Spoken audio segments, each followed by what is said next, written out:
आइए आइए, आओ आओ, आइए मेरे बच्चों। क्या करें, क्या चालू? नहीं, आप समझ रहे नहीं। ये जो है ना, बस ये बहुत ऐसा है।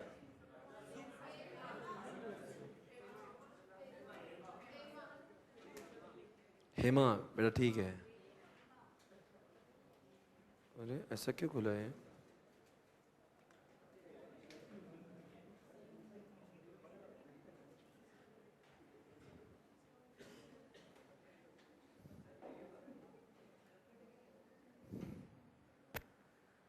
दस मिनट कॉन्सेंट्रेट करना है, फेमा हो जाएगा। फिर ब्रेक लेना, ओके? फेमा अमेंडमेंट्स, इस साल बहुत अमेंडमेंट आया है इस फेमा में, ठीक है ना? सबसे पहली बात हम लोग बात करेंगे PRI की और PROI की। PRI का लॉन्ग फॉर्म बोल सकते हैं आप लोग?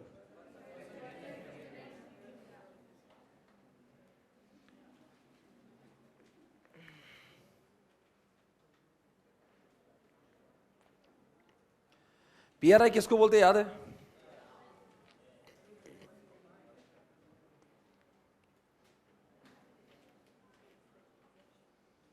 एक सवाल पूछता हूं मैं, किसको आप कहते हो, किसको आप कहते हो कि PRI person resident in India? पिछले साल 182 डेज से ज्यादा आप भारत में थे और आप बाहर गए थे एम्प्लॉयमेंट के लिए, एम्प्लॉयमेंट के लिए, अनसर्टेन पीरियड के लिए, या फिर बिजनेस के लिए, तो फिर आप PRI नहीं हो। समझ में आया? और दूसरी बात, आप भारत में आए हो कौन से कामों के लिए? आप भारत में आए हो, आप 182 डेज भारत के नहीं हो, पर पिछले साल 182 डेज आप क्या कर रहे थे? भारत में थे। आप हो बाहर के, पर इंडिया में आए आप कौन से 3 कामों के लिए? एम्प्लॉयमेंट के लिए आए, बिजनेस के लिए आए, या भारत में अनसर्टेन पीरियड के लिए आए?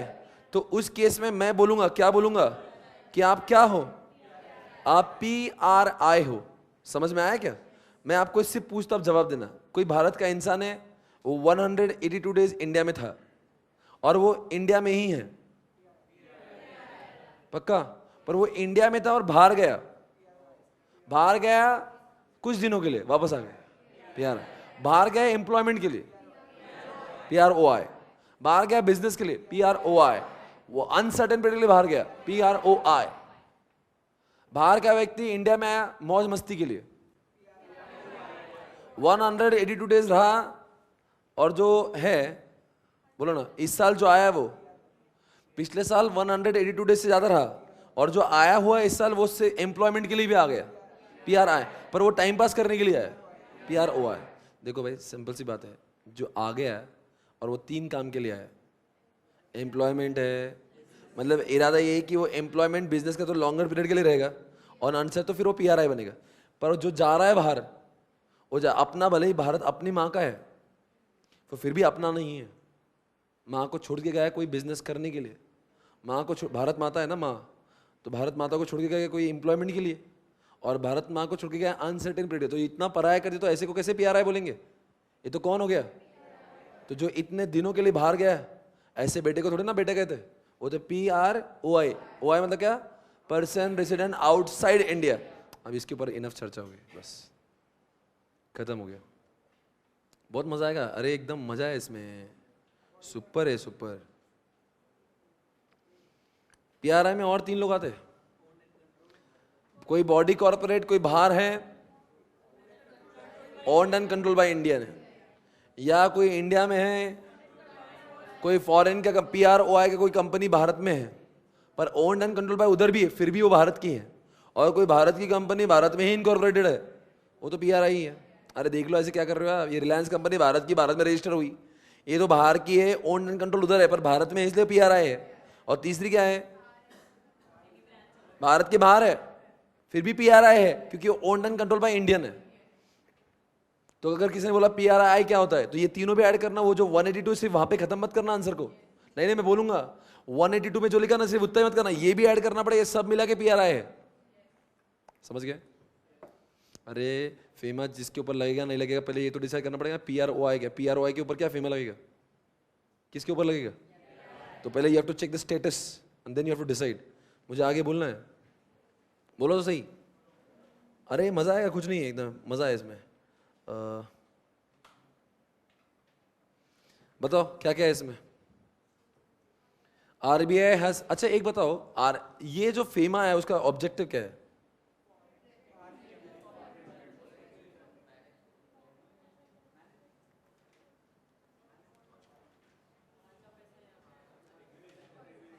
फेमा का ऑब्जेक्टिव है जो हमारी लक्ष्मी है वो हमारे घर की है, घर में ही रहे। भारत का पैसा, बाहर का पैसा आप इंडिया में ला रहे हो कोई प्रॉब्लम नहीं।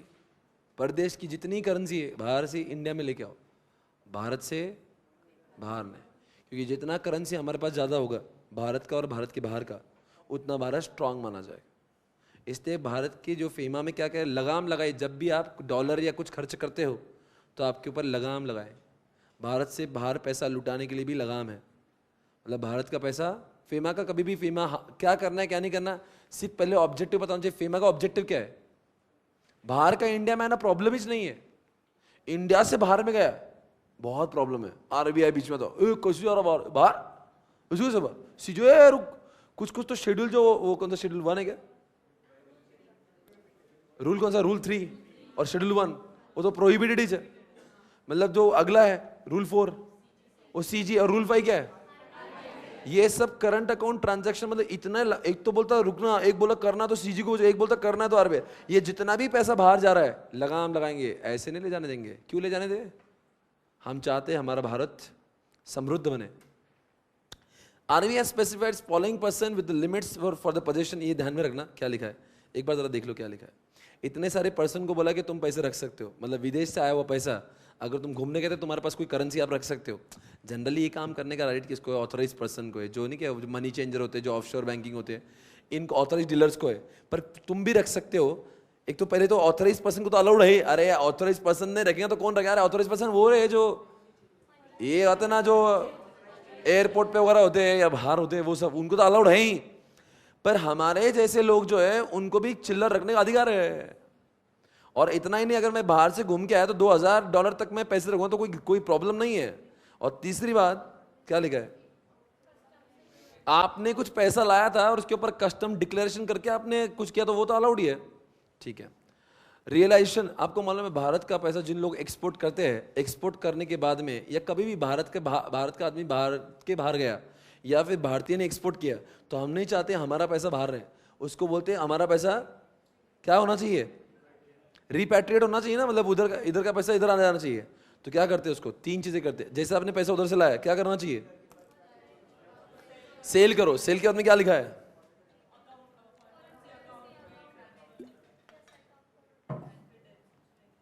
अरे इसमें लिखा है आप सेल कर सकते हो ऑथराइज पर्सन, मतलब वापस मनी चेंजर को दे दो। नंबर 2 क्या करो?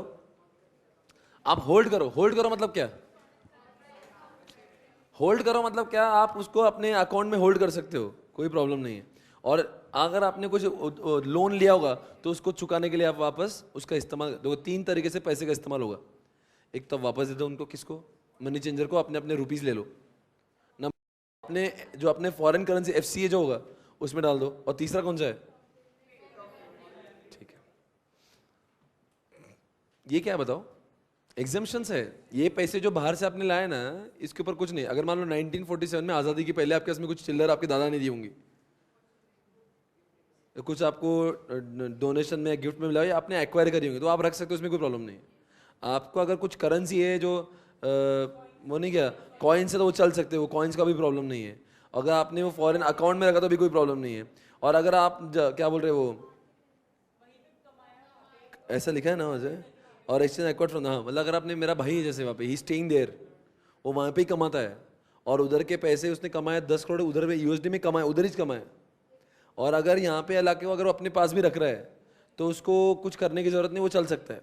क्या है बोले तो हमारा ये बोलना है, कभी कभी क्या होता है, इन्होंने पैसे लाने के बाद में दे देना चाहिए, पर कुछ कुछ पैसे इन्होंने नहीं भी दिए और नहीं भी रियलाइज करे तभी चलेंगे। कौन से? अब 1947 के पैसे पहले जो मैंने, मेरे घर ने, मेरे दादा ने एक्वायर किए थे, अंग्रेजों ने मेरे पापा को गिफ्ट दिया था, मेरे दादा को, तो चलेगा। या फिर हमें उन्होंने डोनेट किया था या उन्होंने हमने एक्वायर किया, वो चलेगा।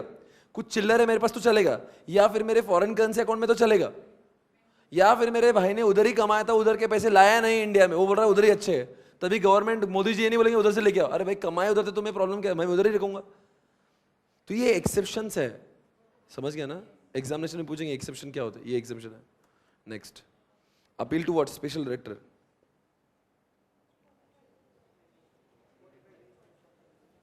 याद है आपको? ये जाने दो, ये अपील टू मालूम है आपको क्या है अपील? ये मैं अपील नहीं जाऊंगा, ये अपील आपका खुद का मैटर है। ये प्रोहिबिटेड, इसके ऊपर एक अमेंडमेंट आया हुआ मालूम है? इस अभी मैं आपको अमेंडमेंट भी बता दूंगा क्या है।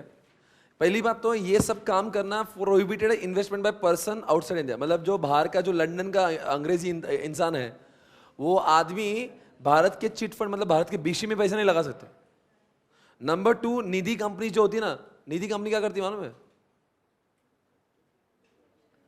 निधि लेती है और अपने मेंबर्स का ही इनकरेज, मेंबर्स को ही वो करती है, पैसे भी लेती है उनसे और उनको ही देती है। अच्छा, बाहर का व्यक्ति आके यहाँ पे रियल, मतलब दाऊद जो है, दाऊद वो प्रेस्टीज फंड में आके फ्लैट लेके बेच नहीं सकता, रियल एस्टेट का बिजनेस नहीं कर सकता है वो, और साथ साथ में जो एग्रीकल्चर लैंड भी नहीं ले सकता। अरे अगर इनको एग्रीकल्चर लैंड लेने दिए और फ्लैट, तो ये सब अपना आके बसरा इंडिया में कर देंगे। अगर मान लो ये ISIS को मालूम हो गया कि इंडिया में ऐसा अलाउड है, तो इधर ही जगह लेते हो, इधर ही शूट आउट करेंगे। ट्राई टू अंडरस्टैंड, उनको ये अलाउड नहीं है, पर एक एग्जम्पशन है। अभी क्या अलाउड है यहाँ पे? चिट फंड में अगर कोई बैंकिंग चैनल के थ्रू पैसा आ रहा है और वो भारत का पैसा, मान लो चिट फंड में कुछ पैसे उसने जीते होंगे, विनिंग क्या होगा, तो वो पैसा, भारत का पैसा भारत में यूज करने में प्रॉब्लम नहीं। पहले क्या था, अमेंडमेंट के पहले चिट फंड में पैसे लगाना अलाउड ही नहीं है। आप क्या बोल रहे हैं? अलाउड है। आप क्या बोल रहे हैं? अलाउड है, पर आपको बैंक के थ्रू पैसे आना चाहिए। आपको प्रॉब्लम क्या है? भारत से पैसा बाहर नहीं जाना चाहिए ना। तो एक काम करो ना, उसको ना तो चिट फंड में लगा, और तूने कुछ पैसे कमाए भी होंगे तो चिट फंड के पैसे इंडिया में लूटा, तो हमें कोई दिक्कत नहीं ना। हाँ, तो चिट फंड में पैसे लगाने में बाहर बोलेंगे आपने, मैं पाकिस्तान में, उधर अफगानिस्तान में, तो अलाउड। तो अमेंडमेंट क्या हुआ? इन सब में आप पैसे नहीं लगा सकते, इसमें लगा सकते, ऐसा पहली बार बोला, पर इधर से कमाया हुआ पैसा इधर ही लगाओ। ऑथोराइज पर्सन, बताओ कौन सा पर्सन? जन छोड़ो, क्या ऑथोराइज पर्सन के बारे में, इतना ईजी था। नेक्स्ट देखते हैं, यहाँ पे देखो,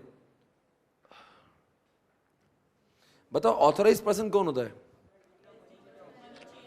ये 4 लोग ऑथोराइज पर्सन होते हैं। ऑथोराइज डीलर जो होते हैं, मनी चेंजर जो होते हैं, ऑफशोर बैंकिंग। ऑफशोर बैंकिंग समझते हैं आपको? मान लो भारत के अंदर ही कुछ ऐसी जगह होगी, SEZ, मतलब भारत के अंदर ही वो अमेरिका होती है, मालूम है? SEZ का कॉन्सेप्ट क्या है? मतलब वो भारत का नहीं है। बोलो बोलो, अरे SEZ बोलते हो, भारत के अंदर ही विदेश होता है, और वहां पे अगर कोई मान लो फॉरेन एक्सचेंज का कोई दुकान होगा तो उसको बोलते हैं ऑफशोर बैंकिंग यूनिट। और साथ में क्या है? Any other authorise person time being authorise by, मतलब कोई ऐसी जगह पे टेम्पररी ऐसी कुछ खुला होगा, तो इन सबको बोलते हैं कि ऑथराइज। और ये ऑथराइज डीलर सारे वो होते हैं जिनको RBI ने, अच्छा ये क्यों जानना जरूरी है ऑथराइज कौन है? इन्हीं के थ्रू आपको फॉरेन एक्सचेंज को लेना होगा, देना होगा।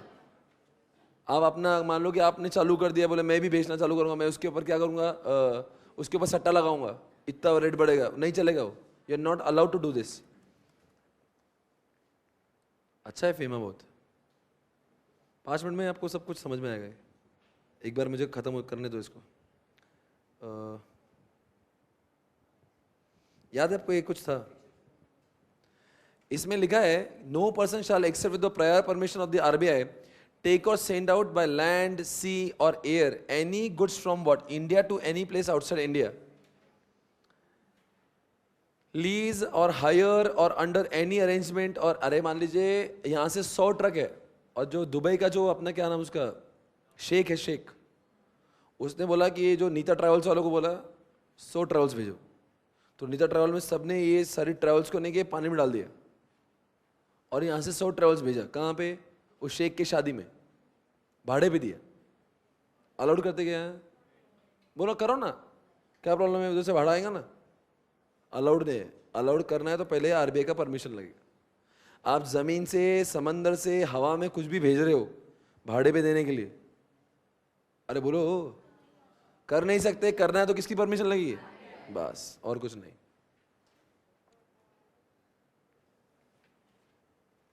बताओ बच्चों, ऑथराइज पर्सन किसको बोलेंगे? ऑथराइज पर्सन, ऑथराइज डीलर नहीं बोल रहा हूं मैं। ऑथराइज पर्सन वो होता है जिसको किसने लिख के दिया है, जिसने अप्लाई किया आरबीआई के कि मुझे क्या बनना है, ऑथराइज बनना है, और आरबीआई ने उसको लिख के दिया कि तुम ऑथराइज्ड हो। देखो यहाँ पे उसने क्या अप्लाई किया, और यहाँ पे authorisation shall be in what written when it can be revoked. अगर वो इंसान ऐसा कुछ काम कर रहा है जो पब्लिक इंटरेस्ट में नहीं है, और क्या लिखा है, तो उस केस में उसका क्या छीन लिया जाएगा? वो ऑथराइज पर्सन रहेगा या नहीं रहेगा? नहीं रहेगा। नेक्स्ट, अगला सवाल। सेक्शन 11 में था, वो डायरेक्शंस देता है। कौन? आरबीआई डायरेक्शन देती है किसको? ऑथराइज पर्सन को। सेक्शन 12 क्या लिखा है? अगर आरबीआई चाहता है तो अरे यार, वो सारे जितने भी जो मनी एक्सचेंज होते हैं ना, अगर उनके ऊपर इंस्पेक्शन करना तो आरबीआई कर सकता है या नहीं? वही तो लिखा है, इफ इट इज नेसेसरी, तो क्या कर सकता है वो? करेक्टनेस चेक कर सकता है, इंफॉर्मेशन मांग सकता है। किससे मांग सकता है? और ऑथराइज पर्सन उसको बुक्स और अकाउंट सब कुछ ला के देगा। प्रोसीजर फॉर एक्सपोर्ट, बोलो क्या है एक्सपोर्ट का प्रोसीजर है?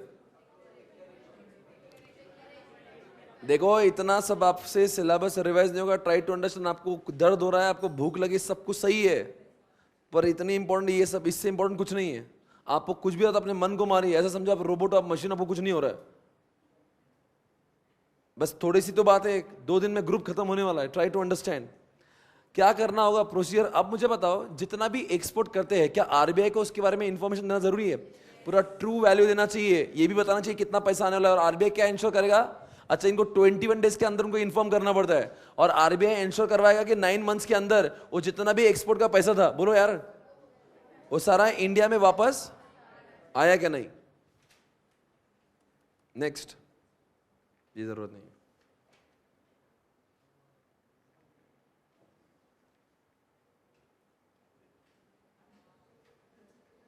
क्या लिखा है ये?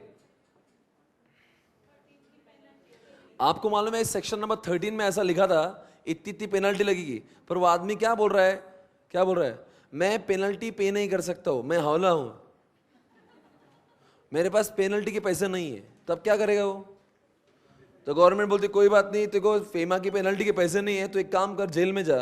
अगर तेरी पेनल्टी जो थी वो 1 करोड़ के अंदर होगी तो तुझे 6 महीने जाना पड़ेगा, और 1 करोड़ से ऊपर तेरा फाइन होगा तो तुझे 3 साल के लिए अंदर जाना पड़ेगा। वापस से बोल दूं क्या? अरे यार, आपके मैं जेल में, आपको पैसे नहीं देना है तो कोई बात नहीं, जेल में तो जाएंगे कि नहीं? और तो अगर 1 करोड़ तक अगर आपका फाइन था और 1 करोड़ से ऊपर रहा तो 3 साल।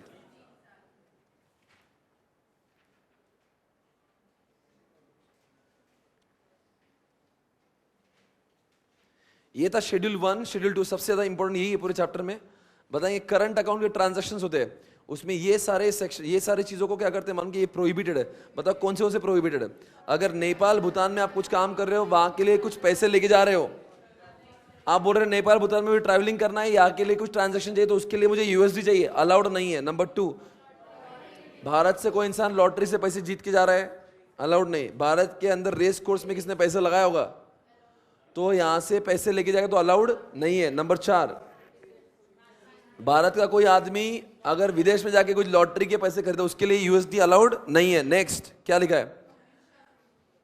कमीशन। यहां पे कॉल बैक सर्विसेज के बारे में, अगर भारत का कोई इंसान कॉल बैक सर्विसेज के लिए कुछ पैसे खर्चा कर रहा है तो वो भी अलाउड नहीं है। उसके बाद में क्या लिखा है, ये सब देख लो एक बार। रेमिटेंस ऑफ डिविडेंड, और क्या लिखा है देखो, interest on what, NR fund. ऐसे सब काम करना आपको अलाउड है कि नहीं अलाउड है? ये स्ट्रिक्टली प्रोहिबिटेड है। उसके बाद में देखना, अभी कौन सा था शेड्यूल? शेड्यूल 1 था। अब पढ़ेंगे हम लोग शेड्यूल 2। क्या है शेड्यूल 2? ये 3 है। अब बताओ, ये सब काम करना अलाउड है? अगर मान लो अरिजीत सिंह वहां पे शो कर रहा है, उसको कुछ एक स्पेसिफिक उतने पैसे खर्चा करना है वहां के कल्चरल इवेंट के लिए, तो उसको सीजी का अप्रूवल लगेगा। उसके बाद में आप कोई विदेश में जाके कोई एडवर्टीजमेंट कर रहे हो, पर एडवर्टीजमेंट मान लो ऐसी एडवर्टीजमेंट है जिससे अपने भारत में पैसा आ रहा होगा, तो उसके लिए कुछ भी लिमिट नहीं है। पर अगर आप कुछ भी दूसरी ऐड कर रहे होंगे तो उसके लिए आपको सेंट्रल गवर्नमेंट का परमिशन लगेगा। अगर आप क्या कर रहे हो, फ्रेट, वेसल का फ्रेट, मतलब ऐसे कुछ वेसल उसका पैसा दे रहे हो फ्रेट, तो उसके लिए भाड़ा देना पड़ रहा है आपको उसका, तो उसके लिए भी किसका परमिशन चाहिए? सेंट्रल गवर्नमेंट का। अब क्या लिखा है? ओशन ट्रांसपोर्ट के लिए आप कुछ दे रहे हो तो उसके लिए भी पैसा क्या? अरे आपको इनका सीजी का बोलते, ऐसा नहीं बोला हमने कि नहीं देना है, दो, पर किसका परमिशन लगेगा?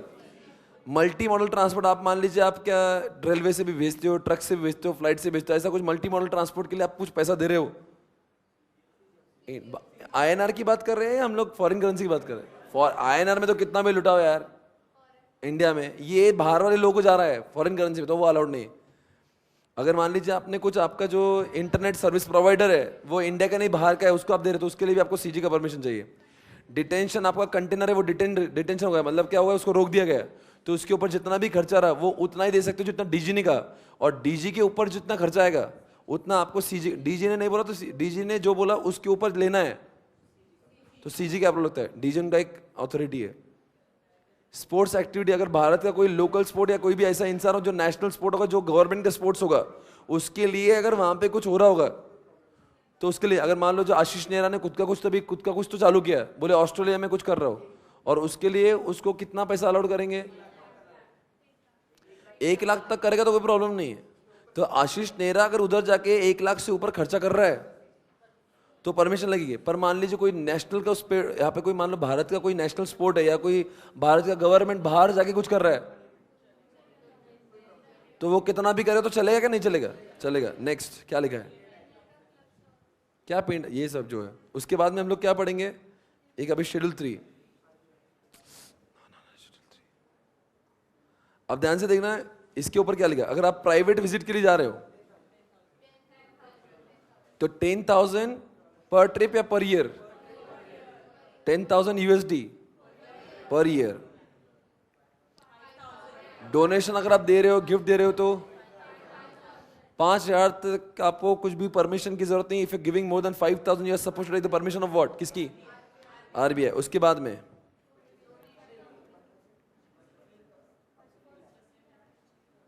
कोई डोनेशन अगर कोई कंपनी दे रही होगी तो 1% ऑफ व्हाट? पिछले 3 साल जितना फॉरेन एक्सचेंज कमाया था उसका 1% से ऊपर दे रहे हो, या फिर आप लोग $5 मिलियन से ज्यादा दे रहे हो, तो विच इज व्हाट क्या लिखा है? लेस। उस केस में आपको you are suppose to take the permission of what? RBI. Next, इसमें एक स्कीम है एलआरएस, उसमें एक अमेंडमेंट है, मैं आपको बताऊंगा। अब देखते हैं एम्प्लॉयमेंट के लिए अगर आप अब्रॉड जा रहे हो तो आपको कितना पैसा देंगे? 1 लाख डॉलर तक आपको अलाउड। अगर आप भारत का आदमी कहीं बाहर जॉब करने जा रहा है तो उसको देंगे ना। अब कोई इमिग्रेशन हो रहा है, भारत के बाहर कोई रहने जा रहा है, तो 1 लाख, या फिर वहां के गवर्नमेंट ने जितना बोला होगा विच इज हायर। अगर मान लीजिए ये जो नारायण मूर्ति के रिश्तेदार कोई दुबई में रहते हैं, उनके रहने का खाने का खर्चा अगर नारायण मूर्ति को यहाँ से भेजना है तो भेज सकते हैं। कितना? 1 लाख रुपए पर आदमी पर ईयर। अगर मेडिकल ट्रीटमेंट करने जाते हो 1 लाख रुपए, या फिर उस हॉस्पिटल ने कुछ ज्यादा बोला होगा तो वहां का विच इज हायर। और अब ये चिंटी एजुकेशन के लिए जा रही है,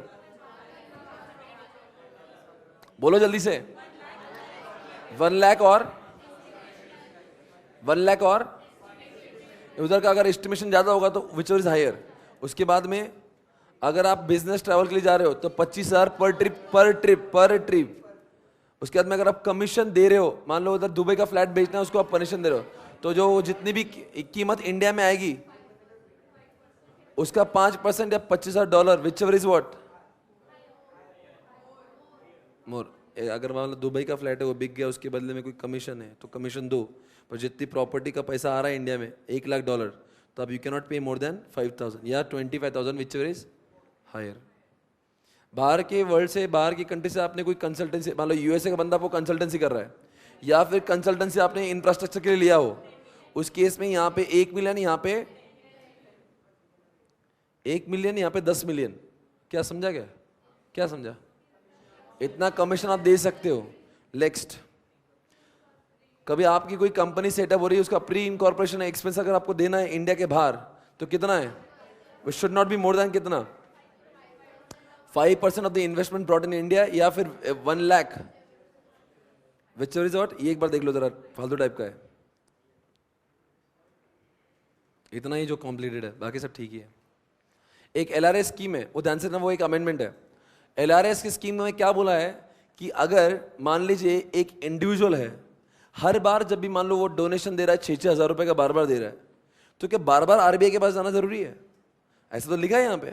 तो अब सोचिए, एक इंडिविजुअल साल भर में जब जब भी लिमिट क्रॉस करेगा तो उसको बार बार कहाँ जाना पड़ेगा?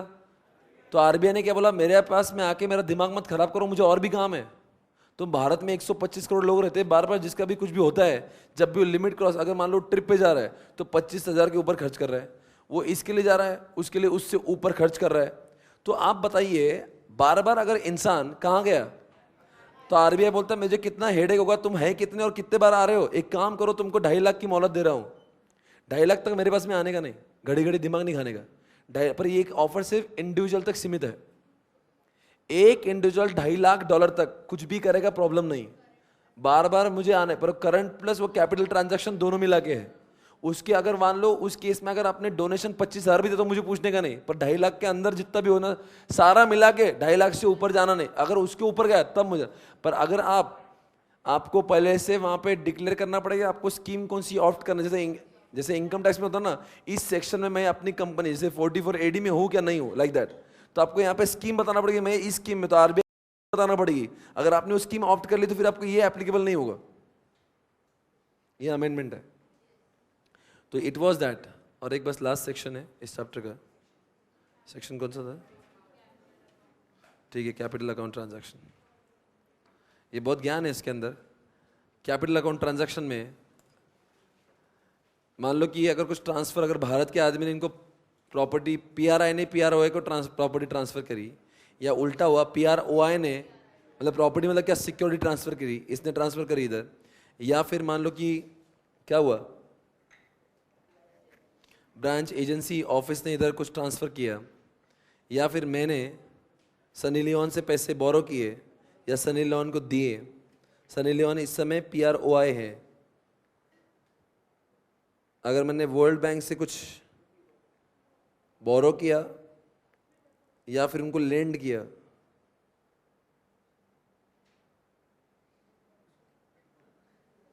कौन है पिटबुल, ये कौन है पीआरआई है, ये कौन है, ये दोनों एक दूसरे को डिपॉजिट लेते देते हैं। ये भी कैपिटल, ये अलाउड नहीं अलाउड की बात ही नहीं कर रहा हूं मैं, इतना बोल रहा है कैपिटल है, करंट अकाउंट ट्रांजैक्शन नहीं है। शाहरुख खान ने अपना दुबई का फ्लैट दाऊद को दिया, एक तो बेच दिया या 5 साल से ज्यादा के लिए भाड़े पे दिया। दाऊद ने अपना मुंबई का फ्लैट शरद पवार को दिया, एक तो बेच दिया होगा या 5 साल से ज्यादा के लिए दिया होगा। ये जानते हो इसको? अब ये सनी लियोन को बहुत इनके ऊपर प्यार आ गया, रणदीप हुडा के ऊपर। बोले रणदीप हुडा ने जो पैसे ले मैं चुका दूंगी। अब कौन किसको चुकाएगी? अब वो चुकाएगी, सिर्फ इसका गारंटी ले रही, गारंटी। तो ऐसा गारंटी भी लेना। ये सारे जितने भी ट्रांजैक्शन थे ना, ये फोटोजन इसलिए किया था कि आपको दिमाग में रहे। इसमें क्या मोटा मोटी डिपॉजिट लेना देना, बोरो करना, ये करना, गारंटी है। वो फ्लैट का 5 साल के ऊपर वाला वो एक पॉइंट था, समझ गए क्या? फॉरेन सिक्योरिटी का लेना देना उस टाइप का। तो आपको पता नहीं हर ट्रांजैक्शन में एक पीआरआई और एक पीआरओआई था। अरे बोलो ना, ये सबको क्या बोलते हैं? Capital account. अब मेरा ये चैप्टर खत्म हो गया, अब ध्यान से पढ़ लेना, 2 मिनट के लिए बताना, फर्स्ट बताना।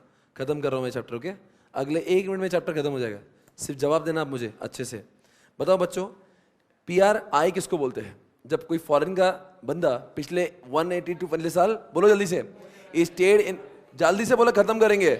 इस टाइम पे फेमस है क्वेश्चन बहुत आएगा, अमेंडमेंट बहुत है। बताएंगे लास्ट टाइम क्या हुआ था? 182 days he stayed in what? India में है बाहर का, but he has come to India for what? Employment, business है फॉर अनसर्टेन पीरियड। या फिर इंडिया का अगर है पर he has gone to India, he has gone to outside India for more than for employment, for business और for uncertain period, फिर वो पीआरआई नहीं, वो पीआरओआई माना जाएगा।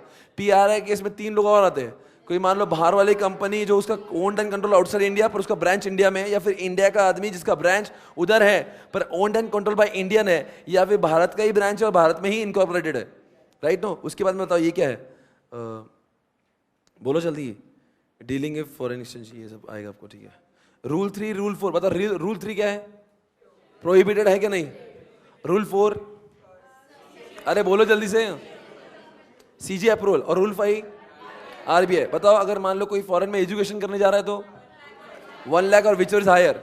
अगर आप हॉस्पिटल के लिए जा रहे हो तो 1 लाख, आप बिजनेस ट्रिप के लिए जा रहे हो तो 25,000। याद आ रहा है क्या? अगर आपको डोनेशन देना तो 5,000। बताओ आप ये काम कर सकते हो, नेपाल भूटान के लिए पैसे ले सकते हो क्या? ले सकते हैं नहीं? स्ट्रिक्टली प्रोहिबिटेड है ना? अब बता, अरिजीत सिंह जा रहा है वहां पे शो करने के लिए, और वेसल के लिए पैसा है या फिर मल्टी, ये सब क्या सीजी का अप्रूवल है? ये आपको समझ आएगा ना कौन सा बच्चा किसका है। उसके बाद में देखना ये पूरा चार्ट उसी का था। उसके बाद में क्या है,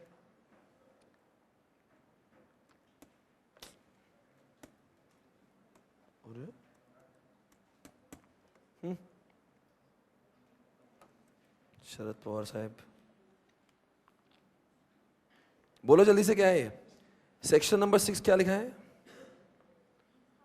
कैपिटल अकाउंट ट्रांजैक्शन हमने पढ़ा ना अभी, वो था। उसके बाद में बताओ शेड्यूल, नहीं ये तो ठीक है। उसके बाद में क्या था? Procedure for relating to export. अच्छा, क्या करना चाहिए? एक्सपोर्ट वाले गुड्स कितने दिन तक, 21 डेज में डिक्लेरेशन करना चाहिए और 9 मंथ्स में उसको लेकर आना चाहिए। ये क्या? Realisation repatriation of foreign. बताओ क्या करना चाहिए लाने के? तो उसको सेल कर दो या उससे कुछ आपका डेट चुका दो या फिर आपको एफसी अकाउंट में डाल दो। ये एक उसमें था। बताओ कौन से काम करना फॉरेनर को प्रोहिबिटेड है? भारत के एग्रीकल्चर में पैसा नहीं डालने का, चिट फंड में नहीं डालने का, भारत के रियल एस्टेट में नहीं डालने का, निधि में नहीं डालने का। हाँ, और चिट में आपका अमेंडमेंट है। क्या अमेंडमेंट है? वो अगर बैंक के थ्रू आएगा और भारत का पैसा भारत में लुटाएगा तो वो अलाउड है। अगला सवाल ये रहा आपके सामने, बोलो जल्दी से। एग्जम्पशन फ्रॉम व्हाट क्या लिखा है? कौन से पैसे आपको भारत में वापस देने चलते हैं? अगर आपने कमाएंगे उधर ही है। अगर वो कॉइन्स में 20,000 तक है और 1947 के पहले के अगर आप एक्वायर और गिफ्ट मिला होगा तो। उसके बाद में क्या लिखा है? Position retention. क्या करेंगे इसका? हाँ, ये तो कौन पोजेस कर सकता है? ऑथराइज पर्सन कर सकते हैं, हम लोग भी कर सकते हैं। कॉइन में हम लोग भी कैसे $2,000 तक कर सकते हैं पोजीशन, और फॉरेन अकाउंट में तो हम लोग कर ही सकते हैं। फॉरेन कर सकते, कॉइन्स तो कर ही सकते हैं। ऑथराइज पर्सन कौन से? ऑथराइज पर्सन वो होता है जो ऑथराइज डीलर होता है, जो ऑफशोर वाला होता है, जो मनी चेंजर होता है, और जो कोई भी टाइम बिंग जिसको अपॉइंट किया होगा। और पर इसमें ऑथराइज पर्सन कर में एक और लिखा है कि उस पर्सन को वो लिख कर देंगे कि वो तो ऑथराइज्ड है, उसने अप्लाई करना चाहिए, वो लिख कर देंगे कि तो कौन लिख कर देगा? आरबीआई लिख कर दे तो ऑथराइज्ड है। क्या उसको रिवोक कर सकते हैं? कर सकते हैं अगर उसने वो फॉलो नहीं किया होगा पब्लिक इंटरेस्ट के अगेंस्ट में। उसके बाद में क्या? वो लोग डायरेक्शन दे सकते हैं। कौन? आरबीआई। किसको डायरेक्शन देगा? आरबीआई डायरेक्शन देगा किसको? ऑथराइज पर्सन को डायरेक्शन देगा कि तुम ऐसे काम करो। अब क्या लिखा उसके बाद में? अरे बोलो जल्दी से। ये क्या है? इंस्पेक्शन। क्या आरबीआई डीलर का बुक्स ऑफ अकाउंट्स और सारी इंफॉर्मेशन कंफर्मेशन कर सकता है कि हाँ, क्या वो बुक्स चेक कर सकते हैं? हाँ। अकाउंट चेक कर सकते हैं? हाँ, कर सकते हैं। हम लोग किसकी बात कर रहे हैं अभी? ये हम लोग फेमा की बात चल रही है, राइट? अब बताओ कॉन्ट्रावेंशन, ये तो चलने दो। हाँ, ये कौन सा? सेक्शन 11। सेक्शन 11 में क्या लिखा था? बताओ कौन देगा डायरेक्शंस किसको? देखो सेक्शन 10 में लिखा था कि ऐसा ऐसा आदमी ऑथोराइज होगा। सेक्शन 11 में क्या लिखा है? ये डायरेक्शंस भी देगा। कौन? आरबीआई उसको। 12 में क्या लिखा है? वो इंस्पेक्शन कर सकते। कौन? आरबीआई अपने बच्चों का। सेक्शन 13 में अगर इस एक्ट में कभी भी कुछ भी पेनल्टी हुआ, कभी भी कुछ भी कॉन्ट्रावेंशन हुआ तो पेनल्टी लगेगा। अगर वो क्वांटिफाइड है तो 2 लाख रुपए तक, क्वांटिफाइड नहीं है तो कितना? क्वांटिफाइड है तो 3 टाइम्स, और हाँ क्वांटिफाइड है तो 3 टाइम्स या फिर 2 लाख, और अगर वो कंटिन्यूस है तो 5,000 पर डे। और 14 बताओ क्या है? वो देखा था ना गजनी वाला, क्या बोला था हमने उसके बारे में? अगर आपने पैसा नहीं दिया और आपकी फाइन 1 करोड़ से कम है तो 6 महीने या 3 महीने, 6 मंथ्स, और 1 करोड़ से ऊपर है तो 3 साल तक। उसके बाद में ये था एनफोर्समेंट ऑफ द ऑर्डर। हाँ, ये सेक्शन नंबर कौन सा था? ये कंपाउंडिंग था ना किधर तो? हाँ, कंपाउंडिंग है ना। अगर वो पैसे नहीं दे रहा हो, मान लो कि उसको जेल में नहीं जाना है, तो क्या वो पैसे दे सकता है? हाँ, पैसे दे सकता है। अगर जिसको जेल में नहीं जाना तो पैसे दे सकता है, पर विद इन 180 डेज उसने बोलना चाहिए कि मुझे पैसे देना है, मुझे जेल में नहीं जाना है। उसके एक बार उसने पैसे दे दिए तो उसके ऊपर लगाए हुए सारे इल्जाम जीरो हो जाएंगे। उसके बाद में क्या लिखा है? अरे बोलो, ये हमने नहीं किया राइट? हाँ, ये एसडी था। ये क्या? अगर कोई भी इंसान जो ए के मान लो एडजुडिकेटिंग ऑथोरिटी से कोई असहमत होगा तो वो एसडी के पास जाएगा, और एसडी से जो असहमत है वो एटी के पास जाएगा। ड्यूरेशन सब में 45 है, पर जब आप एटी के पास जाते हो तो आपको डिपॉजिट भी भरना पड़ता है, ठीक है ना? और जो फैसला है वो 180 डेज में। पर ये जो है ना एटी एंड ऑल, वो आपका अपना पर्सनल रिस्क है, वो कितने दिन और क्या मैं बोल के भी कोई फायदा नहीं है।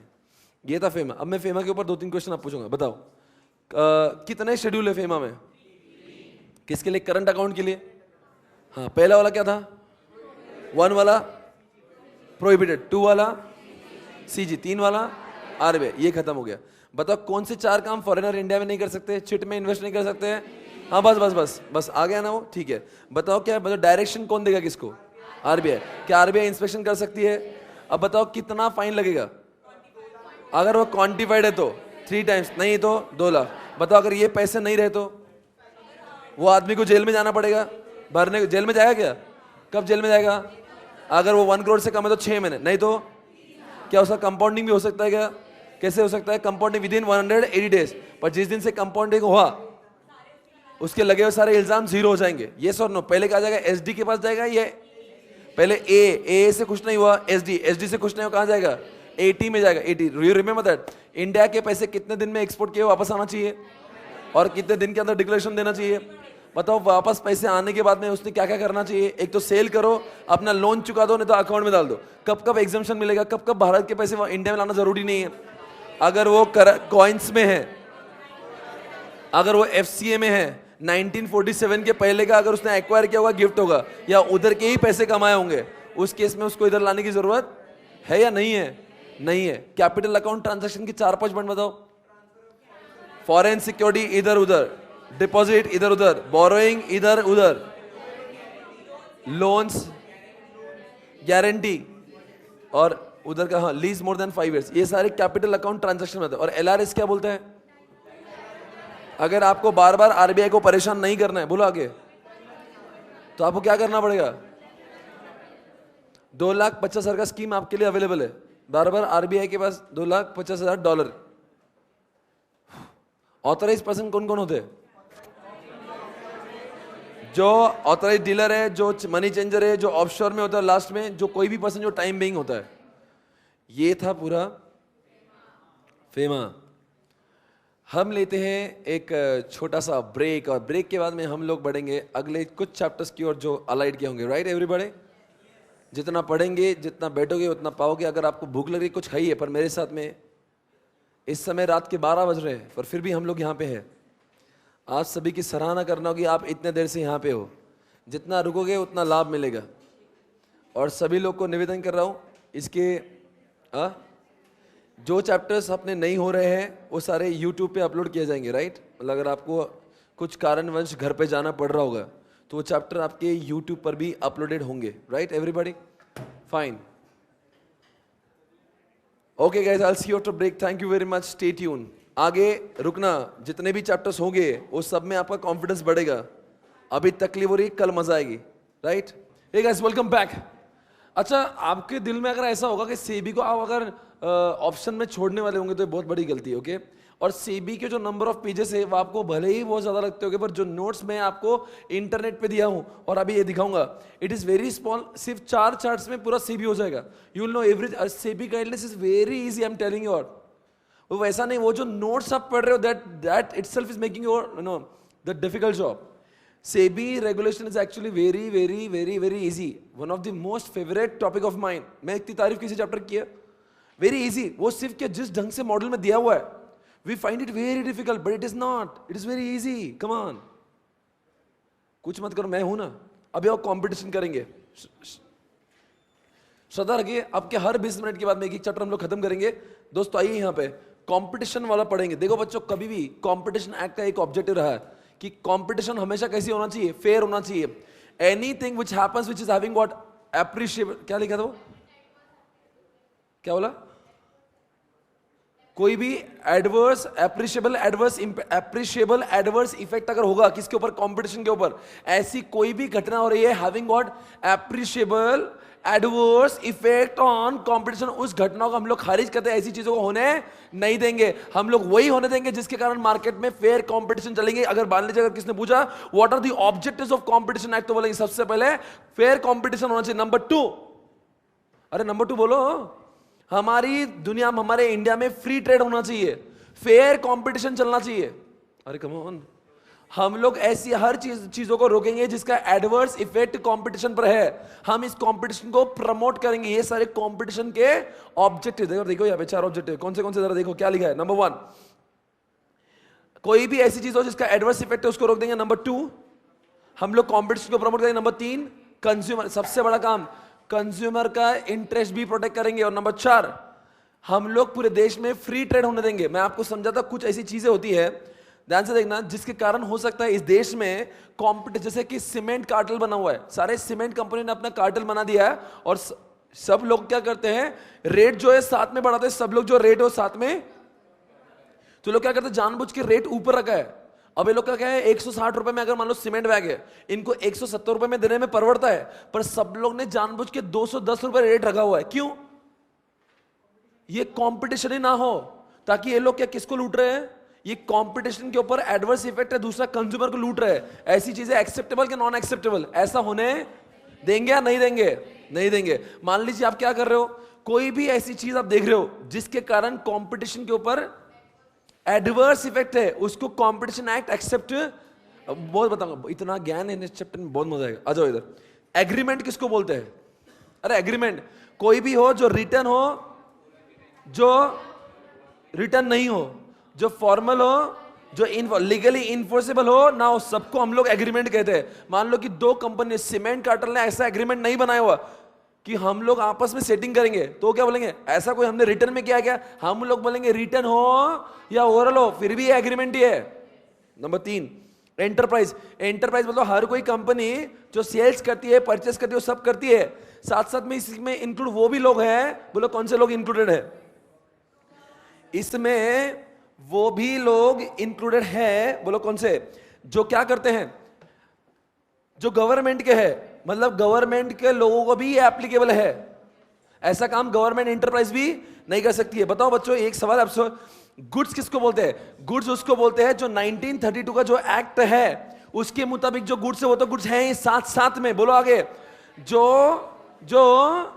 फॉरेन मतलब जो इंपोर्ट किए हुए गुड्स है वो भी गुड्स है। नंबर 2 जो इंडिया के अंदर मैन्युफैक्चर्ड होते हैं, माइंड होते हैं, इंडिया के अंदर प्रोसेस होते हैं, वो भी गुड्स है। और तीसरा, और अगर मान लो कोई शेयर से कोई डिबेंचर है आफ्टर अलॉटमेंट, वो भी गुड्स बन जाते हैं। ये डेफिनेशन पूछते एग्जामिनेशन में, गुड्स क्या होते हैं, ये क्या होते हैं। रिलेवेंट मार्केट में दो चीजें होती है, एक रिलेवेंट जोग्राफिकल मार्केट और एक होता है रिलेवेंट प्रोडक्ट। जैसे T and coffee relevant product है, टी दारू रिलेवेंट नहीं है। जैसे पूना का एक मॉल है, मॉल और पूना की दूसरे गली में और एक मॉल है, वो रिलेवेंट जोग्राफिकल मार्केट है। पर एक मॉल पूना में है और एक मॉल किसी गांव के अंदर है, तो वो रिलेवेंट जोग्राफिकल। मान लो क्या हुआ, पूना में रेट क्या ऐसे पॉलिसीज हुए जिसका इंपैक्ट पूना पर ही होगा, पर एक गांव वाला क्या बोल रहा है, इसका इंपैक्ट हमारे ऊपर हो रहा है, तो वो कंपटीशन में कवर नहीं होगा, वो तुम्हारे कवरेज का होना चाहिए with in your geographical location. ऐसा कोई भी इंसान बोलेगा ये हमको अफेक्ट हो रहा है, ऐसा नहीं। वो मान लो कि कश्मीर में कुछ कर रहा है, ये इंसान तमिलनाडु में हो रहा है, बोले कैसे हो गए, ऐसा कुछ नहीं चलेगा। आपके रिलेवेंट जोग्राफिकल एरिया का रहा तो ही उसके अंदर आप वो किस में आ सकते हो, आप कंपटीशन एक्ट में कवर हो सकता है। आ जाओ बच्चों, आपको एक सेक्शन दिखाता हूं, सेक्शन नंबर 3 है। आपने कभी सुना है सेक्शन नंबर 3 के बारे में? सेक्शन 3, सेक्शन सबसेक्शन 1 2 3 4 5, सेक्शन 3, जल्दी आओ मेरे पास में, ये सेक्शन नंबर 3 है। अगर कोई भी ऐसा एग्रीमेंट हो रहा होगा जिसका appreciable adverse effect on competition है, वो अलाउड नहीं है। और नंबर 2 3 सबसेक्शन 2 में ऐसा लिखा है, अगर आप ऐसा करते भी हो तो क्या है, वो वॉइड माना जाएगा। वॉइड देखो यहां पे लिखा वॉइड। तो पहली बात तो ऐसा काम करना अलाउड है या नहीं है? नहीं। और दूसरा, अगर करते भी हो, अरे यार ये सीमेंट वालों ने जो किया अलाउड नहीं है, एयरलाइन वाला कर रहे हैं आजकल इंडिया में। साले एयरलाइन के जितने भी ये जो लोग हैं ना, ये रेट जो है ना आसपास में कम ज्यादा बराबर इसे घटाते हैं बढ़ाते हैं, ये सब अलाउड नहीं है। तुम आपस में सेटिंग करके कस्टमर को लूटो नहीं, तुम फेयर कंपटीशन खेल लेना मार्केट में। अब मैं आपको समझाता हूँ, एक विक्स का एग्जांपल लेता हूँ। विक्स का नया कॉम्पिटिटर आया था एक, वो क्या करने वाला था मालूम क्या? विक्स को क्या किया उसने, अब विक्स का एक अपना एक डिमांड है, विक्स का नाम है यार, तो विक्स के बदले में क्या हुआ, एक कॉम्पिटिटर आया नया, उसने क्या किया, देखो विक्स क्या करता है, प्रिवेंशन नहीं है, मतलब वो रिलीफ मिलता है, आपको रिलीफ मिलता है। और एक पार्टी ने क्या करा, एक कंपनी ने ऐसा लाया, बोले इसको लगा तो ये जो ना रिलीफ तो होगा, क्योर भी हो जाएगा, मतलब खात्मा हो जाएगा, खात्मा। विक्स खात्मा नहीं करता कभी, तो विक्स को उससे बहुत डर लगने लगा, तो विक्स ने क्या किया मालूम, क्या जानबूझ के अब अपने उसी चीज के ऐसे काम किया, उससे इतना रेट कम कर दिया उसी चीज का लाके, मतलब वैसा ही बनाया जैसा सामने वाले पार्टी ने बनाया, वैसा ही प्रोडक्ट बनाया। और अब क्या किया, सामने वाला इंजेक्शन बेच रहा 100 रुपए में और विक्स ने वैसा ही इंजेक्शन बनाया और कितने में बेचा मार्केट में, जिसका रेट था 50 रुपए कॉस्टिंग और बेचा 40 रुपए में। ट्राई टू अंडरस्टैंड ऐसा क्यों किया। अब इसका मतलब क्या है, विक्स क्या करना चाह रहा है, कॉस्ट से भी कम बेच रहा है, घाटे में बेच रहा है। आप बोलेंगे ऐसा करना अलाउड है, उसकी कंपनी ऐसा करना अलाउड नहीं है। आप फेयर कंपटीशन नहीं कर रहे हो, आप क्या करो, जानबूझ के सामने वाले को बर्बाद करने के लिए साजिश रचाई ताकि आपका वो कॉम्पिटिटर मर गया, वापस आप अकेले किंग हो जाओगे। This kind of thing is having what, appreciable, बोलो ना, एडवर्स इफेक्ट ऑन कंपटीशन। ऐसी चीजें अलाउड नहीं है। और एग्जांपल दे रहा हूं, आपने क्या किया, अब दो कॉम्पिटिटर मार्केट में, अब एक को क्या बोला, एक काम कर, हम लोग दोनों क्यों झगड़े। जैसे मान लो दो लॉ के टीचर है, अभी क्या बोलेंगे, मैं बोलूंगा देख ये इतना इलाका है ना मेरा है, उतने उतने तू इधर आने का नहीं, मैं उधर आऊंगा नहीं, तू भी 12,000 में लॉ बेच, मैं भी 12,000 में लॉ बेचता हूं।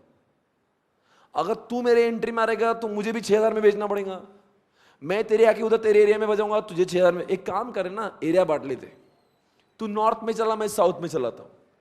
ऐसा करना अलाउड नहीं है। It is having what, appreciable adverse effect on competition, this is not allowed. Ah guys are you there. तो ऐसा है, अगर ऐसे एग्रीमेंट करो तो अलाउड नहीं है, करेंगे तो क्या हो जाएगा, वाइड हो जाएगा। अब देखना हॉरिजॉन्टल एग्रीमेंट, ये डीम्ड टू बी व्हाट, ये डीम्ड है। और 3 सबसेक्शन 4 में आपको प्रूव करना पड़ता है कि वो एप्रिशिएबल एडवर्स इफेक्ट है। 3 सबसेक्शन 3 में, अब 3 सबसेक्शन 3 क्या है, आइए पहले तो 3 सबसेक्शन 3 दिखाता हूं, आपके बुक में लिखा है, आपके बुक में यहां पे लिखा है। अब देखना 3 सबसेक्शन 3 क्या होता है। अब देखना 3 सबसेक्शन 3 में 4 ऐसे काम है, ये देखो 3 सबसेक्शन 3, हाँ इसमें क्या क्या लिखा है, directly indirectly determines what, purchase और सेल प्राइस। मतलब एग्जांपल सीमेंट कार्टल, आप ऐसा प्राइस पहले से डिसाइड कर रहे हो, तो ऐसा एग्जामिनेशन में पूछेंगे ना, ऐसे कौन से एग्रीमेंट है जिसको डीम्ड एप्रिशिएबल एडवर्स इफेक्ट मानते। एक, अगर आपने प्राइस पहले से ही सेट कर लिया, example airline, example cement cartel. Number 2, limit control production supply market and what, technical development. अब क्या कर लिया, दो कंपनी ने, सुनो ना, दो कंपनी ने क्या किया मालूम, क्या आपस में सेटिंग करके बोला कि तुम भी टेक्नोलॉजी का इंप्रूवमेंट मत करना, हम भी नहीं कर, लोगों को दोनों भी, तुम भी मेरे कंप्यूटर, मैं भी तुम्हारा कंप्यूटर। अब तुम्हें क्या डर है, जिस दिन मैंने अपनी टेक्नोलॉजी बढ़ाई तो तुम्हें भी बढ़ाना पड़ेगी। तो दोनों ने आपस में दोस्ती की, बोले कस्टमर को जाने दो भाड़ में, तू भी क्या को 500 करोड़ टेक्नोलॉजी में लगाता है और मैं भी को लोगों को 500 करोड़ टेक्नोलॉजी में। एक काम करते, तेरी भी चुप मेरी भी चुप, तू भी मत बढ़ा मैं भी नहीं बढ़ाता हूं, वैसे भी मार्केट तेरा भी, वैसे भी मार्केट मेरा भी, हम लोग झगड़ा करेंगे पर लो टेक्नोलॉजी पे। ऐसा एग्रीमेंट हुआ तभी भी, बोलो ना, वाइड है। Number 3, bid rigging. अरे बिड वाला, बिडिंग, अरे यार बड़े बड़े टेंडर निकलते, आप पहले से ही सामने वाले बोलते देख चुप, मैं तुझे जानता हूं तो बहुत बड़ा बिल्डर है, आने का नहीं बिडिंग में। बोले क्यों नहीं, ये 500 करोड़ तेरे पास में, चल निकल यहाँ से, जो भी लगाऊंगा मैं लगाऊं। मुझे मालूम है वो अगर आता ना, हम दोनों एक दूसरे की बजा बजा के रेट बढ़ाते। चुप खामोश, चल जा घर पे चल।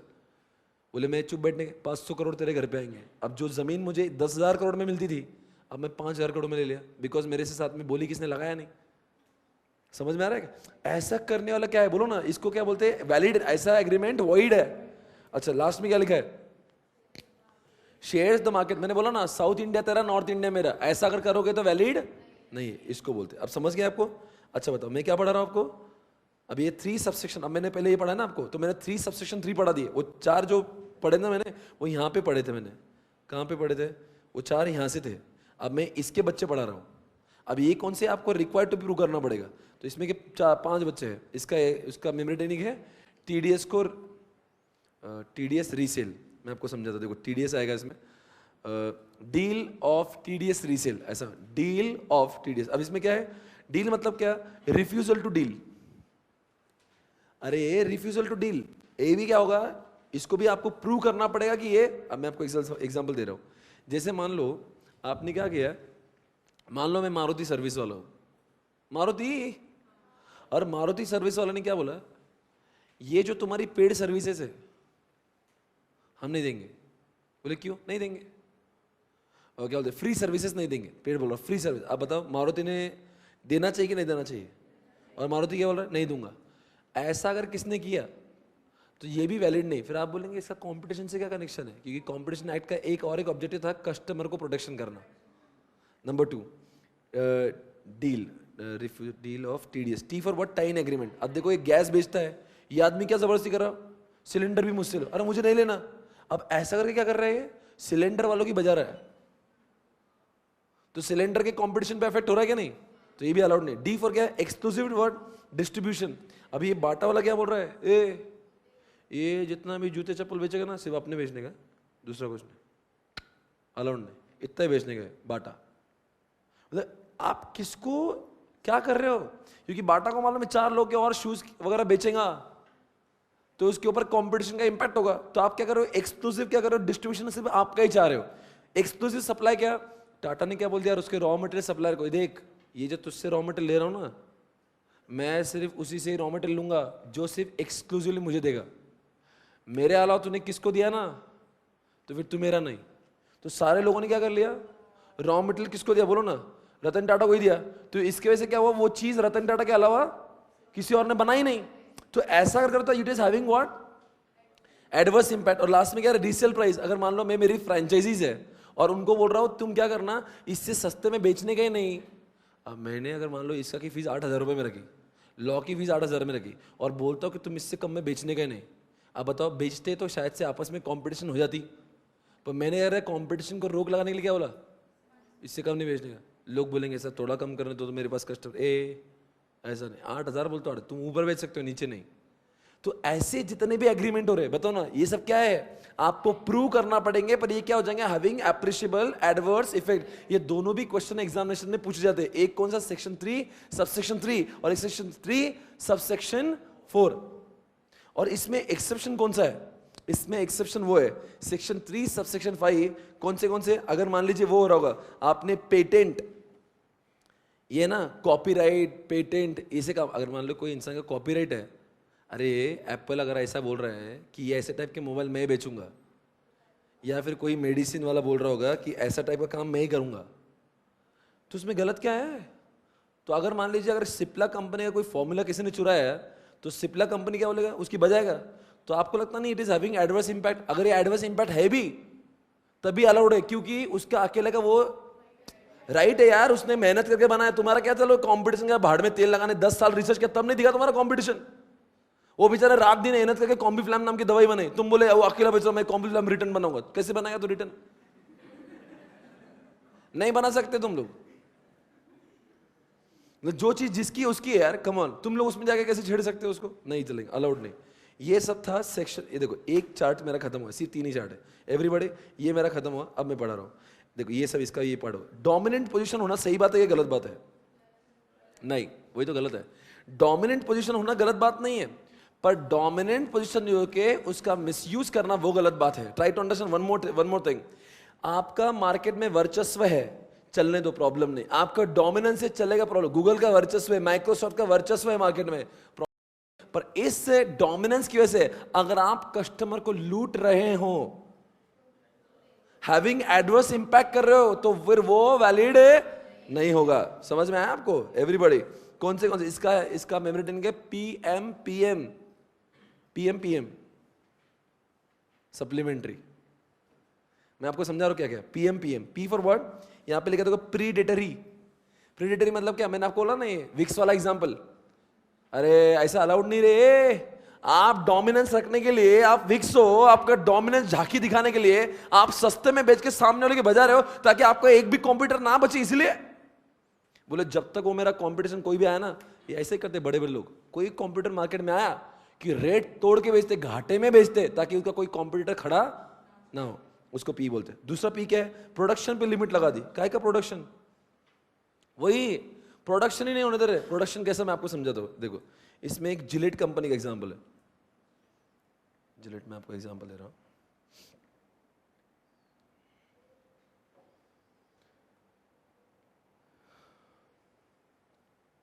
इसमें एक लिमिट रेस्ट्रिक्ट क्या लिखा? प्रोडक्शन ऑफ द गुड्स और प्रोविजन। आओ बच्चों जल्दी से पढ़ो, कल आपकी एग्जामिनेशन है। टेक्निकल और वो साइंटिफिक। अब देखो जिलेट ने क्या किया, पहले जिलेट के जो ब्लेड थी ना, उससे बार 5 बार शेविंग होती थी। पर जिलेट को लगा साला अपनी झांकी है, अगर मैं थोड़ा सा कम भी टेक्नोलॉजी कर दूंगा, 4 बार भी शेविंग हो तो क्या कर लेगा कोई। तो उसने अपने टेक्नोलॉजी को घटा दिया, मतलब उसको मालूम है जिलेट बोल तो बादशाह है शेविंग की दुनिया का, तो मतलब उसका कंपटीशन है नहीं, तो उसने अपना झांकी है ना उसकी, तो अब उसका डोमिनेंस का फायदा ले रहा है, तो उसने क्या करा, जानबूझ के टेक्नोलॉजी का खर्चा कम करके थोड़ी सी अपनी कॉस्ट की कटौती करी, एमआरपी वही रहने दिया। ऐसा कर रहे हो तो आप क्या बोलेंगे, डोमिनेंस। देखो having dominance is no problem, dominance का मिसयूज कर रहे हो, नॉट एक्सेप्टेबल। नंबर 3, अभी किसी को बॉयकॉट कर रहे हो, अभी क्या बोल रहे हैं कि किसको आपने नहीं किया सरेआम नहीं किया, उसको मार्केट में एंट्री, आपने क्या कर लिया, यूनियन बना दिया, आपने यूनियन बना के क्या कर लिया, उसका एंट्री रोक दिया। आप क्या कर रहे हो यहाँ पे, मैं आपको समझाता हूँ, इसका एग्जांपल देता हूँ, 2 मिनट रुकिएगा। एक क्या है, make conclusion of contract subject to the acceptance. अच्छा ये क्या है, आपने एक मूवी देखी जब तक ही जान, जब तक ही जान देखी, और कौन सा, सन ऑफ सरदार देखा। अभी जब तक ही जान और सन ऑफ सरदार दोनों का क्या था, जब सन ऑफ सरदार आया था, तो सन ऑफ सरदार जब आया था ना, ये भी किसका, सन ऑफ सरदार किसका है, अजय होता है। जब तक जान दोनों, जब तक जान सरदार दोनों एक ही दिन रिलीज हो रहे थे। और क्या कहता उन्होंने, जब तक जान के पहले एक मूवी रिलीज हुई थी, वो भी यश राज की थी, कौन सी थी, एक था टाइगर। अभी ये क्या करा, इनको मालूम था एक था टाइगर भी यश की है, यश राज की, और जब तक ये जान भी यश राज की, एक में सलमान खान और एक में शाहरुख खान। पर इन्होंने क्या करा, जिसको भी जिन को भी, हाँ ये सलमान खान की एक था टाइगर चलाना है, आज ही हमारे साथ में क्या लिख के दो, एग्रीमेंट करो कि तुम जब तक ये जान चलाएंगे तुम सन ऑफ सरदार नहीं, क्योंकि उनको डर लगता सन ऑफ सरदार आएगा, तो इन्होंने आज ही एग्रीमेंट कर लिया सप्लीमेंट्री। ऐसा तुमने डोमिनेंस किया, यशराज का डोमिनेंस है मार्केट में, तो यार लोगों से चिट्ठियां लिखा लिया, एक था टाइगर चले, सल्लू भाई चाहिए ना, शाहरुख को चलाना पड़ेगा, अजय देवगन नहीं चलेगा, लोगों को एग्रीमेंट कर। तो ऐसा डोमिनेंस का कोई ले रहा होगा फायदा, बोलो ना, एक्सेप्टेबल नॉट एक्सेप्टेबल। नेक्स्ट क्या लिखा है उसके बाद में, वन रिलेवेंट। अच्छा वो बोल दे रहे हैं तुम लोग क्या कर रहे हो रे, तुम्हारा नॉर्थ इंडिया में मार्केट है, तुमने उधर पैसे कमाए, अब तुम चाह रहे हो साउथ इंडिया में पैसे कमाना। अब क्या कर रहे हो, नॉर्थ इंडिया में जो आपका डोमिनेंस है उससे पैसे कमाते हो, और साउथ इंडिया में तुम घाटे में बेचते हो। क्यों, ताकि साउथ इंडिया भी आपका हो जाए। मतलब तुमने एक एरिया का पैसा पूरा डाइवर्ट किया दूसरे एरिया में, ताकि दूसरा एरिया भी आपका बने, ऐसा भी अलाउड।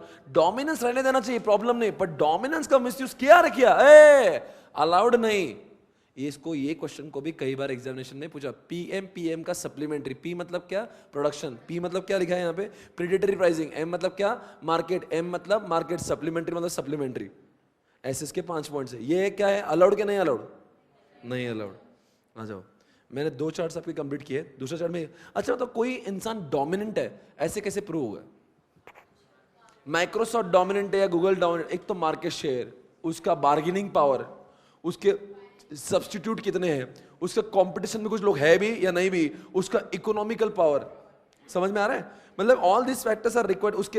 उसका जो भी होगा, उसका कस्टमर के ऊपर डिपेंडेंसी, या फिर कस्टमर का उसके ऊपर dependency, all this factors are required to be consider to decide वो डोमिनेंट है या। आपको माइक्रोसॉफ्ट डोमिनेंट लगता है क्या, क्यों लगता है, मार्केट शेयर देखा है कितना बड़ा उसका बार्गेनिंग, आप जो भी चाहे वो कर सकता है, वो जैसी चाहे डील सारे लैपटॉप वाले से कर सकता है, डोमिनेंस है उसका, राइट नो।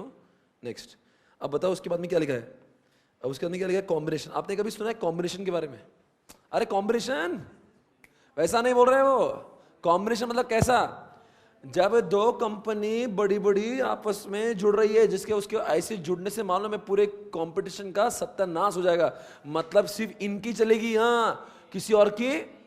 अगर आपको लग रहा है ऐसा कोई भी कॉम्बिनेशन हो रहा है जिसके कारण कंपटीशन की ऐसी के तैसी हो जाएगी, तो ऐसे केस में आपको सीसीआई से परमिशन लेना पड़ेगी। सीसीआई ने हाँ बोला तो ऐसा एग्रीमेंट होगा, नहीं तो एग्रीमेंट नहीं हुआ। सीसीआई बॉडी है ना इसका, कंपटीशन कमीशन। मैं आपको समझा दो क्या बोल रहे हैं। अब देखो, किसको ग्रुप किसको बोलते हैं, किसको किसको पकड़ना चाहिए, मतलब अपने ग्रुप में ऐसे लोग जिसके अंदर मेरा 26% तक का हिस्सा है, तो वो कंपनी मेरे ग्रुप में आती है। ऐसी कंपनी जिसमें 26% नहीं, पर उसके सारे डायरेक्टर जो है ना, उसमें से 50% से ज्यादा डायरेक्टर मैं अपॉइंट करता हूं, या फिर उस कंपनी को कंट्रोल मेरे इशारे पे चलती है, मेरा भले ही पैसा, मैं पॉलिटिकल लीडर हूं, मैं हाँ बोलो तो हाँ करती है, ना बोलो तो ना। तो ऐसी जितनी भी कंपनियां होगी वो मेरे ग्रुप में शामिल हो जाती हैं। आप बोले ना ग्रुप किसको बोलते हैं, कौन से 3 बातें, उसका 26% वोटिंग मैं करता हूं, उसके डायरेक्टर 10 में से 6 में अपॉइंट करता हूं, बोलो और उसके ऊपर मेरा कंट्रोल है। अरे तो ऐसा कोई भी बड़े बड़े लोग अगर आपस में कोक और पेप्सी एक साथ में आके जुड़ के मार्केट की बजाने लगे तो क्या होगा?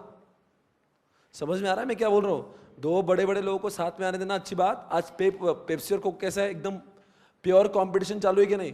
जिस दिन ये साथ में आ जाएंगे तो यही कोक 20 रुपए मिलेगा और यही पेप्सी 25 रुपए मिलेगा। समझ में आ रहा है? पर ऐसा नहीं हुआ क्योंकि ये अलाउड नहीं कर रहा है। अच्छा ये क्या होता है, इनको कब जाना पड़ता है सीसीआई के पास में? इसमें देखो यहाँ पे लिखा है, एक आपको वो कैलकुलेशन देखना पड़ेगा। आपको याद है 750 करोड़, 1500 करोड़, 1500 करोड़, 4500 करोड़, $750 मिलियन, $2200 मिलियन। पता नहीं आपको क्या याद है? आओ इधर आओ, ये सबसे महत्वपूर्ण चीज है इस चैप्टर की। आपको मालूम है ऐसा कुछ है? इधर आओ इधर आओ। अगर मान लीजिए मेरी कंपनी, सुनो, मेरी कंपनी टाटा इन्फोटेक ने उठाई, एक्वायर करी, हमारा कुछ टाइप हो रहा है। अब ये टाइप अगर इस थ्रेशोल्ड लिमिट से ऊपर गया तो मुझे सीसीआई की परमिशन लगेगी, नहीं तो नहीं लगेगी। अब टाटा, किसकी बात कर रहे हैं? टाटा मान लो, टाटा स्टील मान लो, टाटा स्टील, पर टाटा के पास में और भी बहुत सारे कंपनी और मेरे पास में भी है। तो हम लोग पहले कैटेगरी में क्या करते हैं, हम लोग सिर्फ अपने इंडिविजुअल बेसिस के ऊपर कैलकुलेशन करते हैं। तो हम लोग क्या करते हैं, हमारे दोनों का मिला के भारत के अंदर असेट 1500 करोड़ से ज्यादा है या फिर टर्नओवर 450 करोड़ से ज्यादा है, 4500 करोड़, इसका 3 गुना होता है, तो मुझे किसकी परमिशन लगेगी? सीसीआई की। या फिर भारत के बाहर हमारे दोनों का एसेट $750 मिलियन है या फिर टर्नओवर 2250 मिलियन, मतलब ये भी इसका 3 गुना है, इसका आधा आधा है, आधा आधा है और ये इसका 3 गुना है। अरे आप टेंशन मत लो, बहुत इजी है, कुछ नहीं ऐसा इजी है। अब देखो वापस से बोलता हूं, दो व्यक्ति, इधर देखो मेरे पास दो कंपनी, इधर का सोचना छोड़ दो, इधर की बात कर रहा हूं मैं। दो कंपनी, हमारा इंडिया का बिजनेस कितना होना चाहिए? इंडिया का टर्नओवर अगर 4500 करोड़ से ज्यादा हुआ तो मुझे सीसीआई का परमिशन लगेगा। हमारे दोनों के एसेट्स कितने करोड़ से ज्यादा? 1500 करोड़ से ज्यादा है तो हमें सीसीआई का परमिशन लगेगा। या फिर भारत के बाहर हमारा जितना भी एसेट है वो $750 मिलियन से ज्यादा होना चाहिए, या फिर हमारा टर्नओवर $2250 मिलियन से ज्यादा है। उस केस में मुझे, अच्छा ये सब में और है, मतलब इसमें सब एंड नहीं है, इसमें से कोई भी एक कंडीशन सैटिस्फाई तो you are supposed to take the permission from what CCI. और ये क्या है, ये ग्रुप के बारे में, ये सारे पॉइंट्स इधर भी है, ये सिर्फ एक ही फर्क है क्या, कि अगर उधर टाटा है तो सिर्फ टाटा स्टील के बारे में नहीं सोचने का, टाटा का group, Tata Sky, Tata Motors, Tata Titan, Taj, TCS, सब मिला के, और स्वप्निल पाटनी के भी जितना होगा सब। अब एसपी एयरलाइंस मेरा ही है, एसपी एजुकेशन मेरा है, एसपी लैपटॉप मेरा है, एसपी बिरयानी ढोकले, एसपी बिरयानी। तो मेरे भी ग्रुप और उनके भी ग्रुप, दोनों का मिला के अब भारत के अंदर का टर्नओवर कितना होना चाहिए? ये 18,000 करोड़। असर्स कितना होना चाहिए? अरे इन दोनों में एक ही फर्क है, बाकी तो चारों सेम ही है ना। ये सिर्फ क्या कर दिया, यहाँ पे ग्रुप लिखा है इंडिविजुअल तक, यहाँ पे एक एक के एसेट मान रहे थे, यहाँ पे पूरी परिवार की एसेट, मेरा परिवार उसका परिवार, दोनों का परिवार। यहाँ पे सिर्फ लड़का लड़की, यहाँ पे फैमिली है, समझ गए? और आपको लगता नहीं इसके 4 गुना है? ये पूरा 4 गुना है ना। ये क्या है, 1500 करोड़, 6000 करोड़, 4500, 18,000 करोड़। तो ये कुछ नहीं, ये अगर आपने लिख लिया तो इसका 4 गुना कर देने का बस। एवरीबॉडी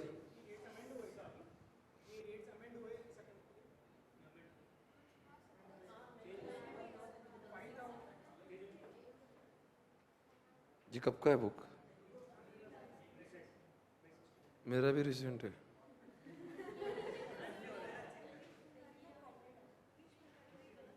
हाँ, मेरा गलत है आपका? नहीं, पर ये क्या, ये सही है कि गलत है?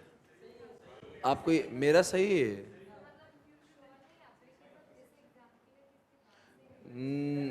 ये जो था सही है। एक काम करना, एक काम कर लो, ये जो मैंने लिखा सही, फिर भी आप तसल्ली कर लेना, क्योंकि मैंने काफ़ी चीज़ें देख के करा हुआ है, तो अभी पढ़ा रहा तो थोड़ा सा रिसर्च किया हूँगा, तो आप फिर भी हो सकता है मेरा गलत है, आप एक बार देख लेना। आपके इसमें कुछ अलग फिगर है क्या? आप एक दो अटेम्प्ट पुराना किताब से पढ़ रहे हो क्या?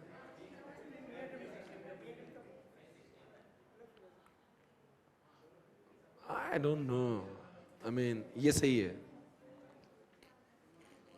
ये सही है ना बेटा? आपने लेटेस्ट ये है ना, पीएम में यही है ना, और पीएम लेटेस्ट है ना आपके पास में, बस फिर पीएम के ऊपर मुझे ज़्यादा विश्वास है, ठीक है ना? ये इधर आओ ना मेरे पास, ये इधर आओ ना प्लीज़, इधर इधर आओ प्लीज़। ये चैप्टर खत्म हो गया, आप बोलेंगे इस चैप्टर में जो बाकी है वो क्या है? आप देखना बाकी हो क्या है, आप ही बता दो ये पढ़ने लायक है क्या? पढ़ने लायक इन द सेंस वो सीसीआई में कितने लोग होना चाहिए, और वो रेजिग्नेशन दिया तो क्या होगा, और वो सीसीआई के लोगों को रिजाइन कर सकते हैं क्या उनको? अभी किसकी बातें चालू हो गई? अभी कंपटीशन का तेल लगाना है, आप क्या चालू हो गया? ये जो सीसीआई बॉडी है उसमें कितने लोग, उसमें अरे मुझे क्या करना उससे, मुझे आपको क्या पढ़ाना है, कौन से पढ़ाना है प्रोसीजरल पार्ट, ये तो घर पे पढ़ लेना ना, उसको निकालेंगे कैसे, फिर वो रोएंगा कैसे, अपॉर्चुनिटी बीइंग हर्ड, वो कब कब निकल सकता, 3 महीने की नोटिस दे के वो अगला आएगा, तब तक विच वो आता ना ज्ञान सब, ये सब मेरा काम नहीं, ये आप ऐसे ही उड़ा देना है इसको, ठीक है ना? और यहाँ पे अकाउंट्स और ऑडिट के बारे में क्या लिखा है मालूम क्या? हर सीसीआई को अपने बुक्स ऑफ अकाउंट्स मेंटेन करना जरूरी है। अगर कोई भी इंसान जो सीसीआई से खुश नहीं हो रहा वो अपीलेट ट्रिब्यूनल में जाएगा। अरे हाँ, ये सब नहीं, जो मेन कॉन्सेप्ट था वो उतना ही था जितना हमने पढ़ा, वो उसी के ऊपर ज्यादा क्वेश्चन आएंगे, ऐसा नहीं इसके ऊपर नहीं आएंगे, पर वही महत्वपूर्ण, वो डिफिकल्ट है जनरली जो लोगों से कंपटीशन में समझ में आता नहीं है। बोलो जल्दी से क्या हुआ? अब चलो जल्दी से फास्ट, कंपटीशन खत्म हो गया अपना। बोलो सर क्या बोलना, बोलो बस, आ जाओ जल्दी से, कंपटीशन मुझे रिवाइज करना जल्दी से, fast fast, hurry up everybody. बोलो जल्दी से क्या है, बोलो क्या बोलेंगे? एग्रीमेंट किसको बोलते हैं? जो ओरल भी है, जो रिटर्न भी है, जो फॉर्मल भी है, इनफॉर्मल भी, और बोलो ना, जो लीगली इन्फोर्सिबल भी है और नहीं भी है। गुड्स किसको बोलते हैं? जो 1932 में जो लिखा है वो भी है, जो इंडिया में प्रोसेस हो रहा है, माइंड हो रहा है वो भी है, और जो इंडिया में इंपोर्ट हुआ वो भी है, और साथ साथ में तीसरी बात जो अलॉटमेंट के बाद में डिबेंचर्स अगर होंगे वो भी है। रिलेवेंट मार्केट में दो बच्चे, रिलेवेंट प्रोडक्ट मार्केट मतलब दारू और चाय कभी रिलेवेंट प्रोडक्ट नहीं हो सकते, पर चाय और कॉफी जरूर हो सकते हैं। और relevant market, relevant geographical market मतलब बोलो ना, रिलेवेंट जोग्राफिकल मार्केट, यहाँ का मॉल वहां का मॉल, पर भारत का नहीं, मतलब कैसा, यहाँ का पुणे का दूसरा मॉल चलेगा, यहाँ का एक मॉल और गुवाहाटी का एक mall, it is not relevant geographical market. अच्छा एक सवाल पूछू क्या? बोलो यार, 4 ऑब्जेक्टिव्स बताओ भाई। एग्रीमेंट के, कंपटीशन एक्ट के 4 ऑब्जेक्टिव है। एक क्या? एडवर्स इफेक्ट नहीं होने देंगे, कंपटीशन को प्रमोट करेंगे, कंज्यूमर की इज्जत बचाएंगे और फ्री ट्रेड होने देंगे, ये सब चीजें। उसके बाद में अगला चार्ट ये रहा आपके सामने। अभी बताओ ये क्या था? ये सेक्शन नंबर 3 सबसेक्शन 1 2 3 4 5, बोलो ना सेक्शन 3 सबसेक्शन 1। ऐसे काम करना जिसका एप्रिशिएबल एडवर्स इंपैक्ट है वो वैलिड है क्या नहीं वैलिड है? नहीं, अगर किया पहले तो करना नहीं चाहिए। 3 सबसेक्शन 2 क्या बोलता है? वॉइड है। 3 सबसेक्शन 3 में ऐसा लिखा है कुछ कॉन्ट्रैक्ट करना, बोलो ना कुछ एग्रीमेंट करना, वो डीम्ड है। और 3 सबसेक्शन 4 में लिखता है it is to be proved. 3 subsection 3 में क्या लिखा है? 3-4 बातें लिखी ना, कौन सी चीज 4? अरे 4 एग्रीमेंट ना, वो एक तो आपने बिड रीडिंग किया, आपने प्रोडक्शन को, प्राइस मार्केटिंग को रोक लिया, प्राइस को कंट्रोल किया, आपने प्रोडक्शन टेक्नोलॉजी को कंट्रोल किया। ऐसा दिख रहा ना जैसे मैं पहली बार पढ़ा रहा हूं। नहीं आप जाने दो, गुस्सा आ गया मुझे।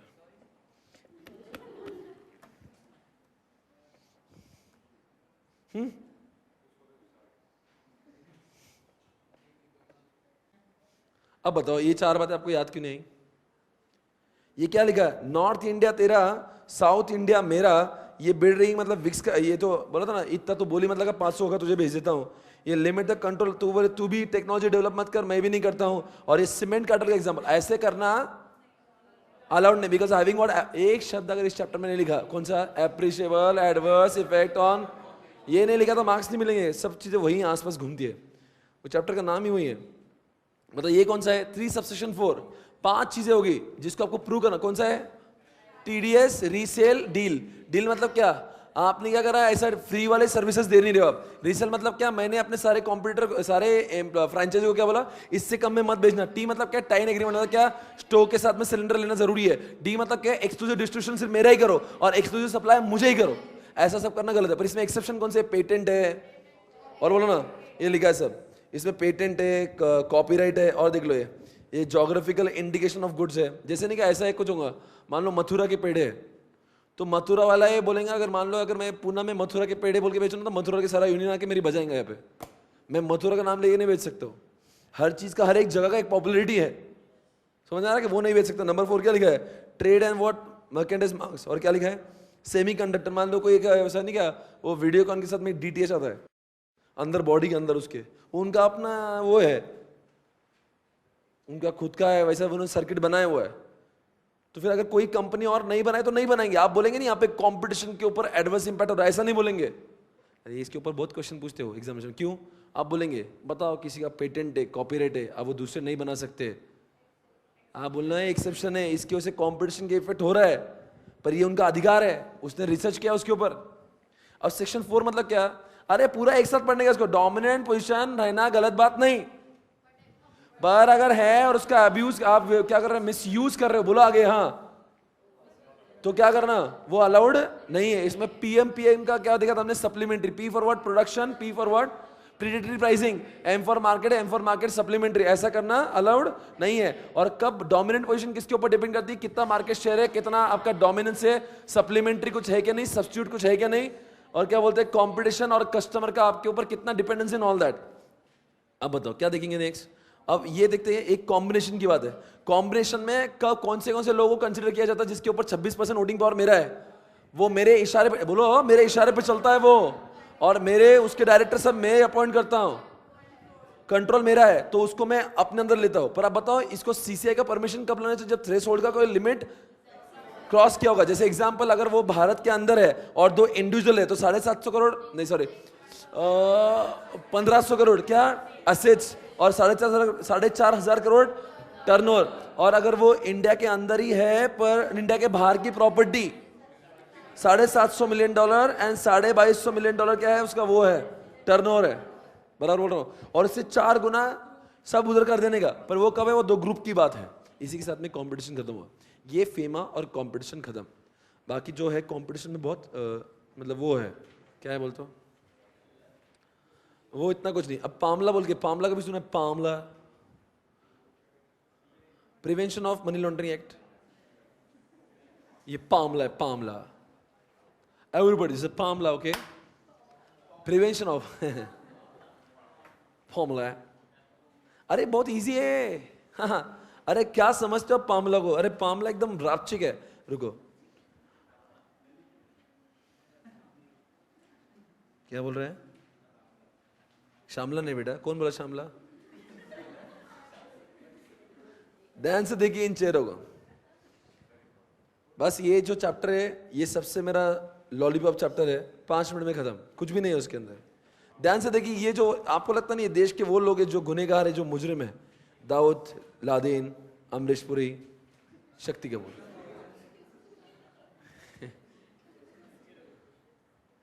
ये सारे वो लोग हैं जिन्होंने पैसे कमाए, bomb blast, terrorism, drugs, currency notes, ये सारे वो धंधे हैं जो काले धंधे माने जाते हैं।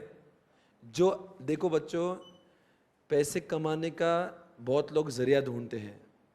अगर मैं मार्केट में कोई किराना शॉप चलाता हूँ और वहाँ पे 6,000 की चीज़ 10,000 में बेच के पैसे कमाता हूँ, और उससे मान लो वो पैसे इनकम टैक्स को डिस्क्लोज नहीं करता हूँ, और मैं उसको वाइट में कन्वर्ट करता हूँ कैसे तैसे करके टैक्स बगैर भरे, और उसकी प्रॉपर्टी खरीदता हूँ, मनी लॉन्ड्रिंग में नहीं आता।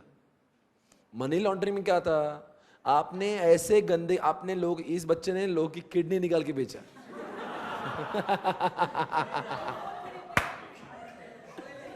ये बच्चा OLX में बेचा, बेटा बहुत आगे जाओगे आप ये बच्चा सेकेंड हैंड किडनी बेचता है।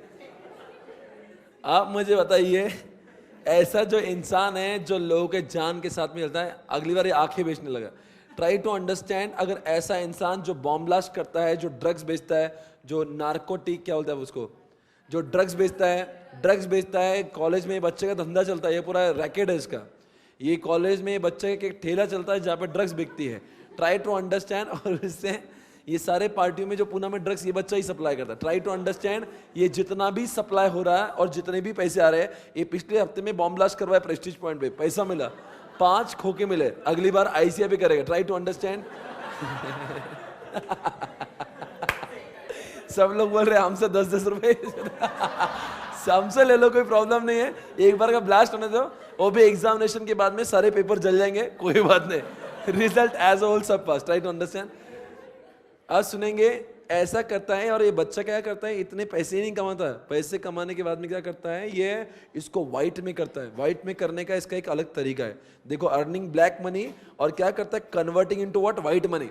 अब व्हाइट मनी कन्वर्ट करने के 3 तरीके, 3 stage, placement, layering and what. अब इसको समझता है कि प्लेसमेंट कैसे होता है? ध्यान से सुनना, बहुत छोटा सा एक्ट है, कुछ भी नहीं। देखो, ये इंसान पैसे कमा रहा है, दुनिया पैसे कमाती है ब्लैक में और व्हाइट करती है, प्रॉब्लम कुछ नहीं है। वो तो जो ब्लैक का व्हाइट कर रहे हैं वो इनकम टैक्स डिपार्टमेंट देख लेगा, पर ये एक्ट कहां से बीच में मर रहा है? ये क्या बोल रहा है कि तुम ऐसे, ये जो धंधे ये बड़े बेकार वाले, मतलब क्या ना, यहाँ पे आप लोग बॉम्ब ब्लास्ट कर दिए, ये तो ड्रग्स बेचता है, तो कई लोग की जान लेवा, मतलब क्या ऐसा काम कर रहा है जो वो है,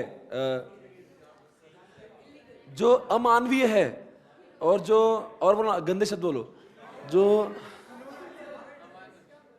अमानवीय, और बोलो ना, घिलौना, और वाहियात है, सेक्सुअल बेटा, सेक्सुअल थोड़ी होता ना ये, हाँ, क्या बेटा, ये अलग ही है। हाँ, तो देखो बच्चों, ये जो काम, हाँ, ये जो काम हो रहे हैं, इसके द्वारा जो पैसे कमा रहे हैं, उसमें प्रॉब्लम नहीं है। प्रॉब्लम ये है कि अगर तुमने ऐसा, ये इसमें प्रॉब्लम है, ऐसे पैसे कमा कर आपने उसको क्या करने की कोशिश की, बाद में तुम ऐसी प्रॉपर्टी खरीदते हो, बाद में प्रिटेंड करते हो, दुनिया वालों को बताते हो कि मैंने व्हाइट के पैसों से कमाई है। अगर ये बच्चा मान लो सीए कोचिंग लेता है, टैक्स नहीं भरता है, और बाद में कुछ प्रॉपर्टी लेके वो इनकम टैक्स चुराता है, वो गलत काम है, पर पामला को उससे कुछ मतलब नहीं है। पामला बोलेगा मेरा क्या है उसमें? पामला ऐसी चीजों में इंटरफेयर करता है। अच्छा, पर लोग ये ब्लैक वाला पैसा व्हाइट कैसे करते हैं, जानने के लिए देखते हैं आज का विशेष कार्यक्रम पामला। ठीक है बच्चों, सुनना होगा, ऐसा ही ब्लैक का पैसा व्हाइट होता कैसे, मतलब क्या होता होगा पर्दे के पीछे? क्या करते हैं, टुकड़े करते हैं। मतलब जितना भी पैसा कमाया ना, जैसे लादेन ने बहुत पैसा कमाया, तो क्या करेगा, उसको एक लाख, उसके बच्चे भी तो बहुत सारे, 100-150, तो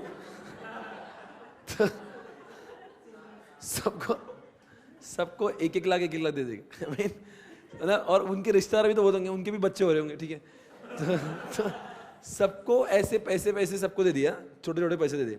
अब क्या होता है, बैंक्स में छोटे पैसे रखने में कोई दिक्कत नहीं है, मतलब व्हेन यू डिपॉजिट इतना fund, so it doesn't make, मतलब उतने उनके लिए बड़ी बात नहीं है। तो सब लोग क्या करते हैं, टुकड़े बनाते हैं, और टुकड़े बनाने के बाद में उसको बैंक में डिपॉजिट करते हैं। डिपॉजिट करने के बाद में शांति नहीं रखते, अब वो पैसे को इतने बार घुमाते फिराते, बोले ये क्या करता है, मतलब क्या करता है, वो प्रॉपर्टी कुछ खरीदेंगे, प्रॉपर्टी खरीद ले, वो पैसा गए, वापस भेजिए, वो पैसा आए, और ऐसा करो ऐसा, वो इतने बार ऐसे आते थे। तो जब वो साल का एंड आता है, तब यही समझना मुश्किल है कि आए कहां से थे, मतलब आज तो कहां से किधर आए ये, मतलब उसके तक 40-50 ट्रांजैक्शन, तो यही समझना भूल गया कि इसका सोर्स। अब क्या होता है, एक समय आता है ये पैसे की 40-50 जब उल्टी पलटी हो जाती है, अब क्या इसको बोलते हैं उल्टी पलटी होना, लेयरिंग, लेयर चढ़ा दी। अब इतने लेयर चढ़ गए, नीचे कहां से आता वही समझा नहीं। अब आगे, अब क्या किया, इतना ही नहीं किया, इसके बाद में क्या किया इन लोगों ने, अब लादेन क्या बोला, ए बच्चों निकालो बैंक से पैसे, अब मैं कंपनी स्टार्ट कर रहा हूं, लादेन लिमिटेड, ठीक है ना। अब लादेन लिमिटेड नाम की कंपनी, और सारे लोगों को, बच्चों को बोल दिया, ए बच्चों अब तुम बोलो we are investing in Laden. अब सारे लोगों ने, अब लादेन क्या बोल रहा है, अच्छा मेरे पास जो पैसा है वो लोगों ने बैंक में से लेकर लगाया। अब लादेन क्या बताने की कोशिश कर, ये पैसा लोगों ने बैंक से लाया, मतलब वाइट, बैंक से लाया मतलब वाइट हो गया। अब क्या कर रहा है लादेन, इसी पैसों का मर्सिडीज ले रहा है, बंगलो ले रहा है, प्रेस्टीज पॉइंट में क्लास ली उन्होंने। लादेन का ये एफसी रोड पे एक बंगलो है मुंबई में बंगलो है। अब क्या कर रहा है, वो स्टेट खरीद रहा है किसके दम पे, उन पैसों से जो उसने किडनी बेच बेच के और बॉम्ब ब्लास्ट करके बेच कमाए होंगे। Try to understand. अब वो क्या प्रिटेंड कर रहा है, बोलो ना। ये प्रॉपर्टी क्या कह रही है कि मैं वाइट हूं, पर इसके पीछे कितने, इसके चरित्र पर कितने दाग है, वो सिर्फ मैं और आप ही जानते हैं, और ये बच्चा जानता है। Try to understand. बताओ, 3 बच्चे, 3 लेयर्स कौन से? एक तो प्लेसमेंट, मतलब टुकड़े टुकड़े करके बैंक में डालो, लेयरिंग करो, और तीसरी बात क्या है, इंटीग्रेट करो, मतलब वापस, इंटीग्रेशन मतलब क्या, वापस मंगवा के उसकी स्टेट खरीद लो। अब की जो स्टेट वो कैसी दिख रही, लग रही है वाइट, पर है क्या। और जितने भी लोग इस धंधे में जिन्होंने प्रॉपर्टी छुपाई, जितने लोगों ने इनकी हेल्प करी, और जो अभी हो सकता है कार ली होगा, उसने छुपाई, कंसील की, और ये ऐसे करने में जितने भी लोग इन्वॉल्व है, इन सबको सजाए मौत होगी। मतलब आगे आएंगे, 3 से लेकर 7 साल तक की होगी। अगर वो ड्रग्स के बिजनेस के लिए होगी तो 3 साल से 10 साल तक की उसकी सजा होती है। मतलब काफी सीरियसली इस ऑफेंस को लिया जाएगा। आपको समझा कि एक्ट क्या है, ये एक्ट खत्म हो गया। मतलब इस एक्ट में यही समझना है कि पामला है क्या, ये पामला कॉन्सेप्ट से लोग, ये ऐसा ऐसा होता है, this is what the PMLA is. अब ध्यान से सीखना क्या लिख रहा है, मैं एक बार दिखा रहा हूं, हो गया, मतलब 2 मिनट मेरा बाकी है, ऐसा नहीं हुआ। अब देखना जरा इसके अंडर क्या लिखा है, ध्यान से देखिएगा इधर प्लीज, एक बार देख लो, समझ जाएगा। आदर इसमें 3 से 7 साल है, और इसमें कितना, 3 से 10 साल है। समझ गया एवरीबॉडी? ओके फाइन, समझ गया एवरीवन? Okay fine. अब मैं आपको उधर ले जाता हूं।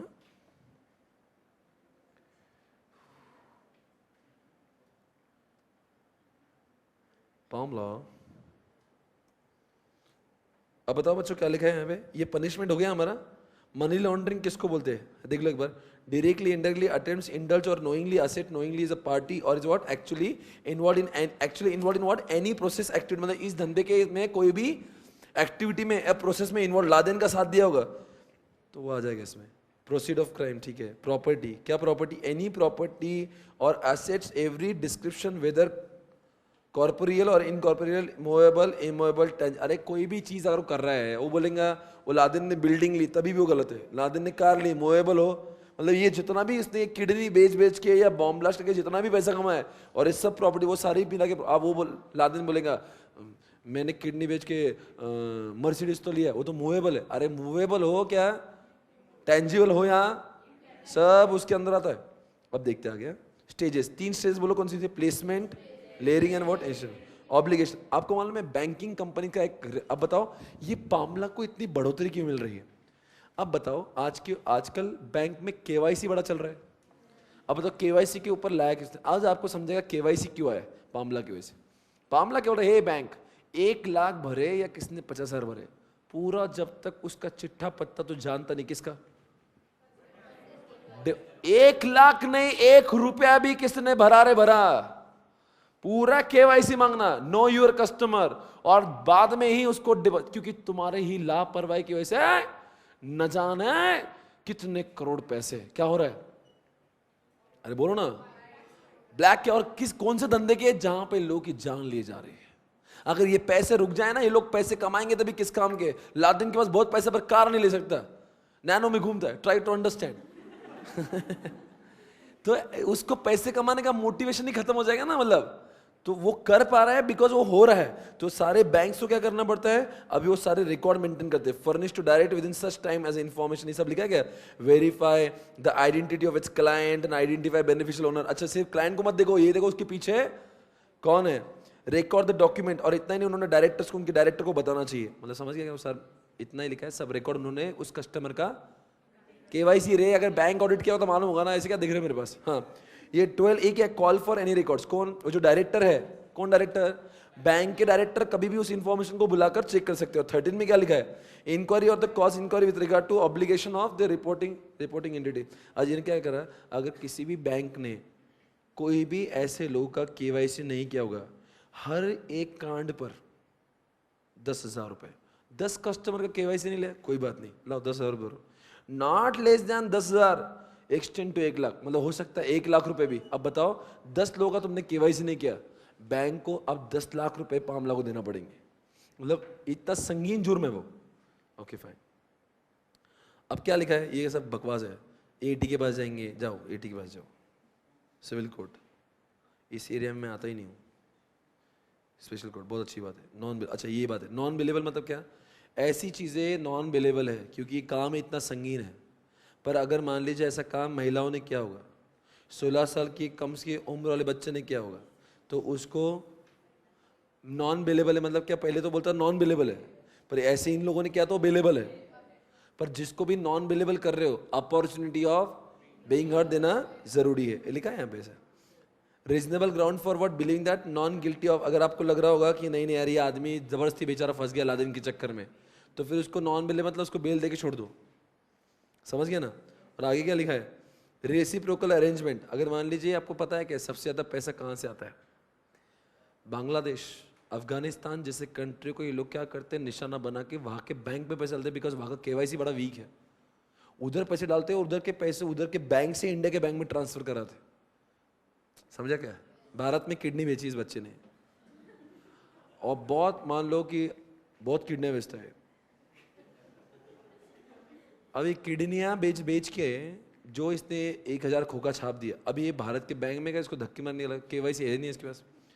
अब ये कहाँ गया है? ये तालिबान में रहता है, तालिबान के बैंक में पैसे जमा किया, क्योंकि वहाँ का केवाईसी है नहीं, और केवाईसी मानते तो शूट आउट होता है वहाँ। तो वहाँ के बैंक में जमा कर दिए, और वहाँ के बैंक से बांग्लादेश में ट्रांसफर करिए, बांग्लादेश से अब चैनलाइज कर लिए। तो this is how it is happening. तो मतलब क्या बोलना है? केवाईसी का ठेका सिर्फ इंडिया ने ले लेगा। इंडिया जैसा नहीं, इंडिया जैसे सारे देश जब सुधरेंगे तो ये मामला काम करेगा। तो अगर मान लीजिए कल्चर के हमें लगता है ढाका में अगर कुछ गलत हुआ है, तो अगर हमें भारत का कोई आदमी बोल रहा है इसका केवाईसी दो हमें, तो उन्होंने कोऑपरेट करना चाहिए। और अगर वो हमसे मांग रहा है तो ऐसा एग्रीमेंट दो देशों के बीच में हो सकता है। ठीक है, कंक्लूजन, बहुत अच्छी बात है। This is the chapter is over. I hope you understood what is palm law. Everybody बताएंगे पाम लॉ के 3 लेयर कौन से? सबसे इंपॉर्टेंट वही 3 लेयर है। कौन सा? Placement, placement, layering, integration. Placement, layering, integration. पैसे किससे कमाए? ये पैसे जो वो गंदा, पूरा गंदा काम है, उसमें शेड्यूल 2-3 ऐसा लिखा हुआ है, वो आपको पढ़ना पड़ेगा पूरा। किसका शेड्यूल कौन सा है? वो 2-3 है ना। वो शेड्यूल 2-3 में उन्होंने वो गंदे काम का लिस्ट दिया हुआ है। आपके इसमें कोई बुक होंगे तो देखना, शेड्यूल 2 का लिस्ट है, 3 का। हाँ, पार्ट ए, पार्ट बी, सी, वो ऐसे गंदे काम की लिस्ट दिया हुआ है। उसके अंदर अगर पैसे कमाया हुआ तो समझ में आया? बताओ बैंक, इसमें दूसरा सेक्शन इंपॉर्टेंट कौन सा है? बैंक की जिम्मेदारी क्या है? केवाईसी। क्या बैंक के डेटा को डायरेक्टर देख सकता है? क्या? हाँ देख सकता है। और बैंक ने अगर काम नहीं किया तो कितना देना पड़ेगा पैसा? 1 लाख रुपए तक उनको जुर्माना पर क्राइम है वो, 10,000 से लेके 1 लाख रुपए तक। समझ गए? This is of palm law is over. आज का तीसरा, कौन सा तीसरा?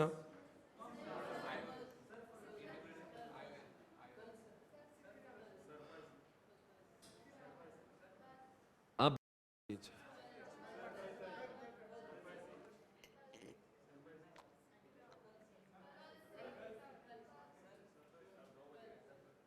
बोलो।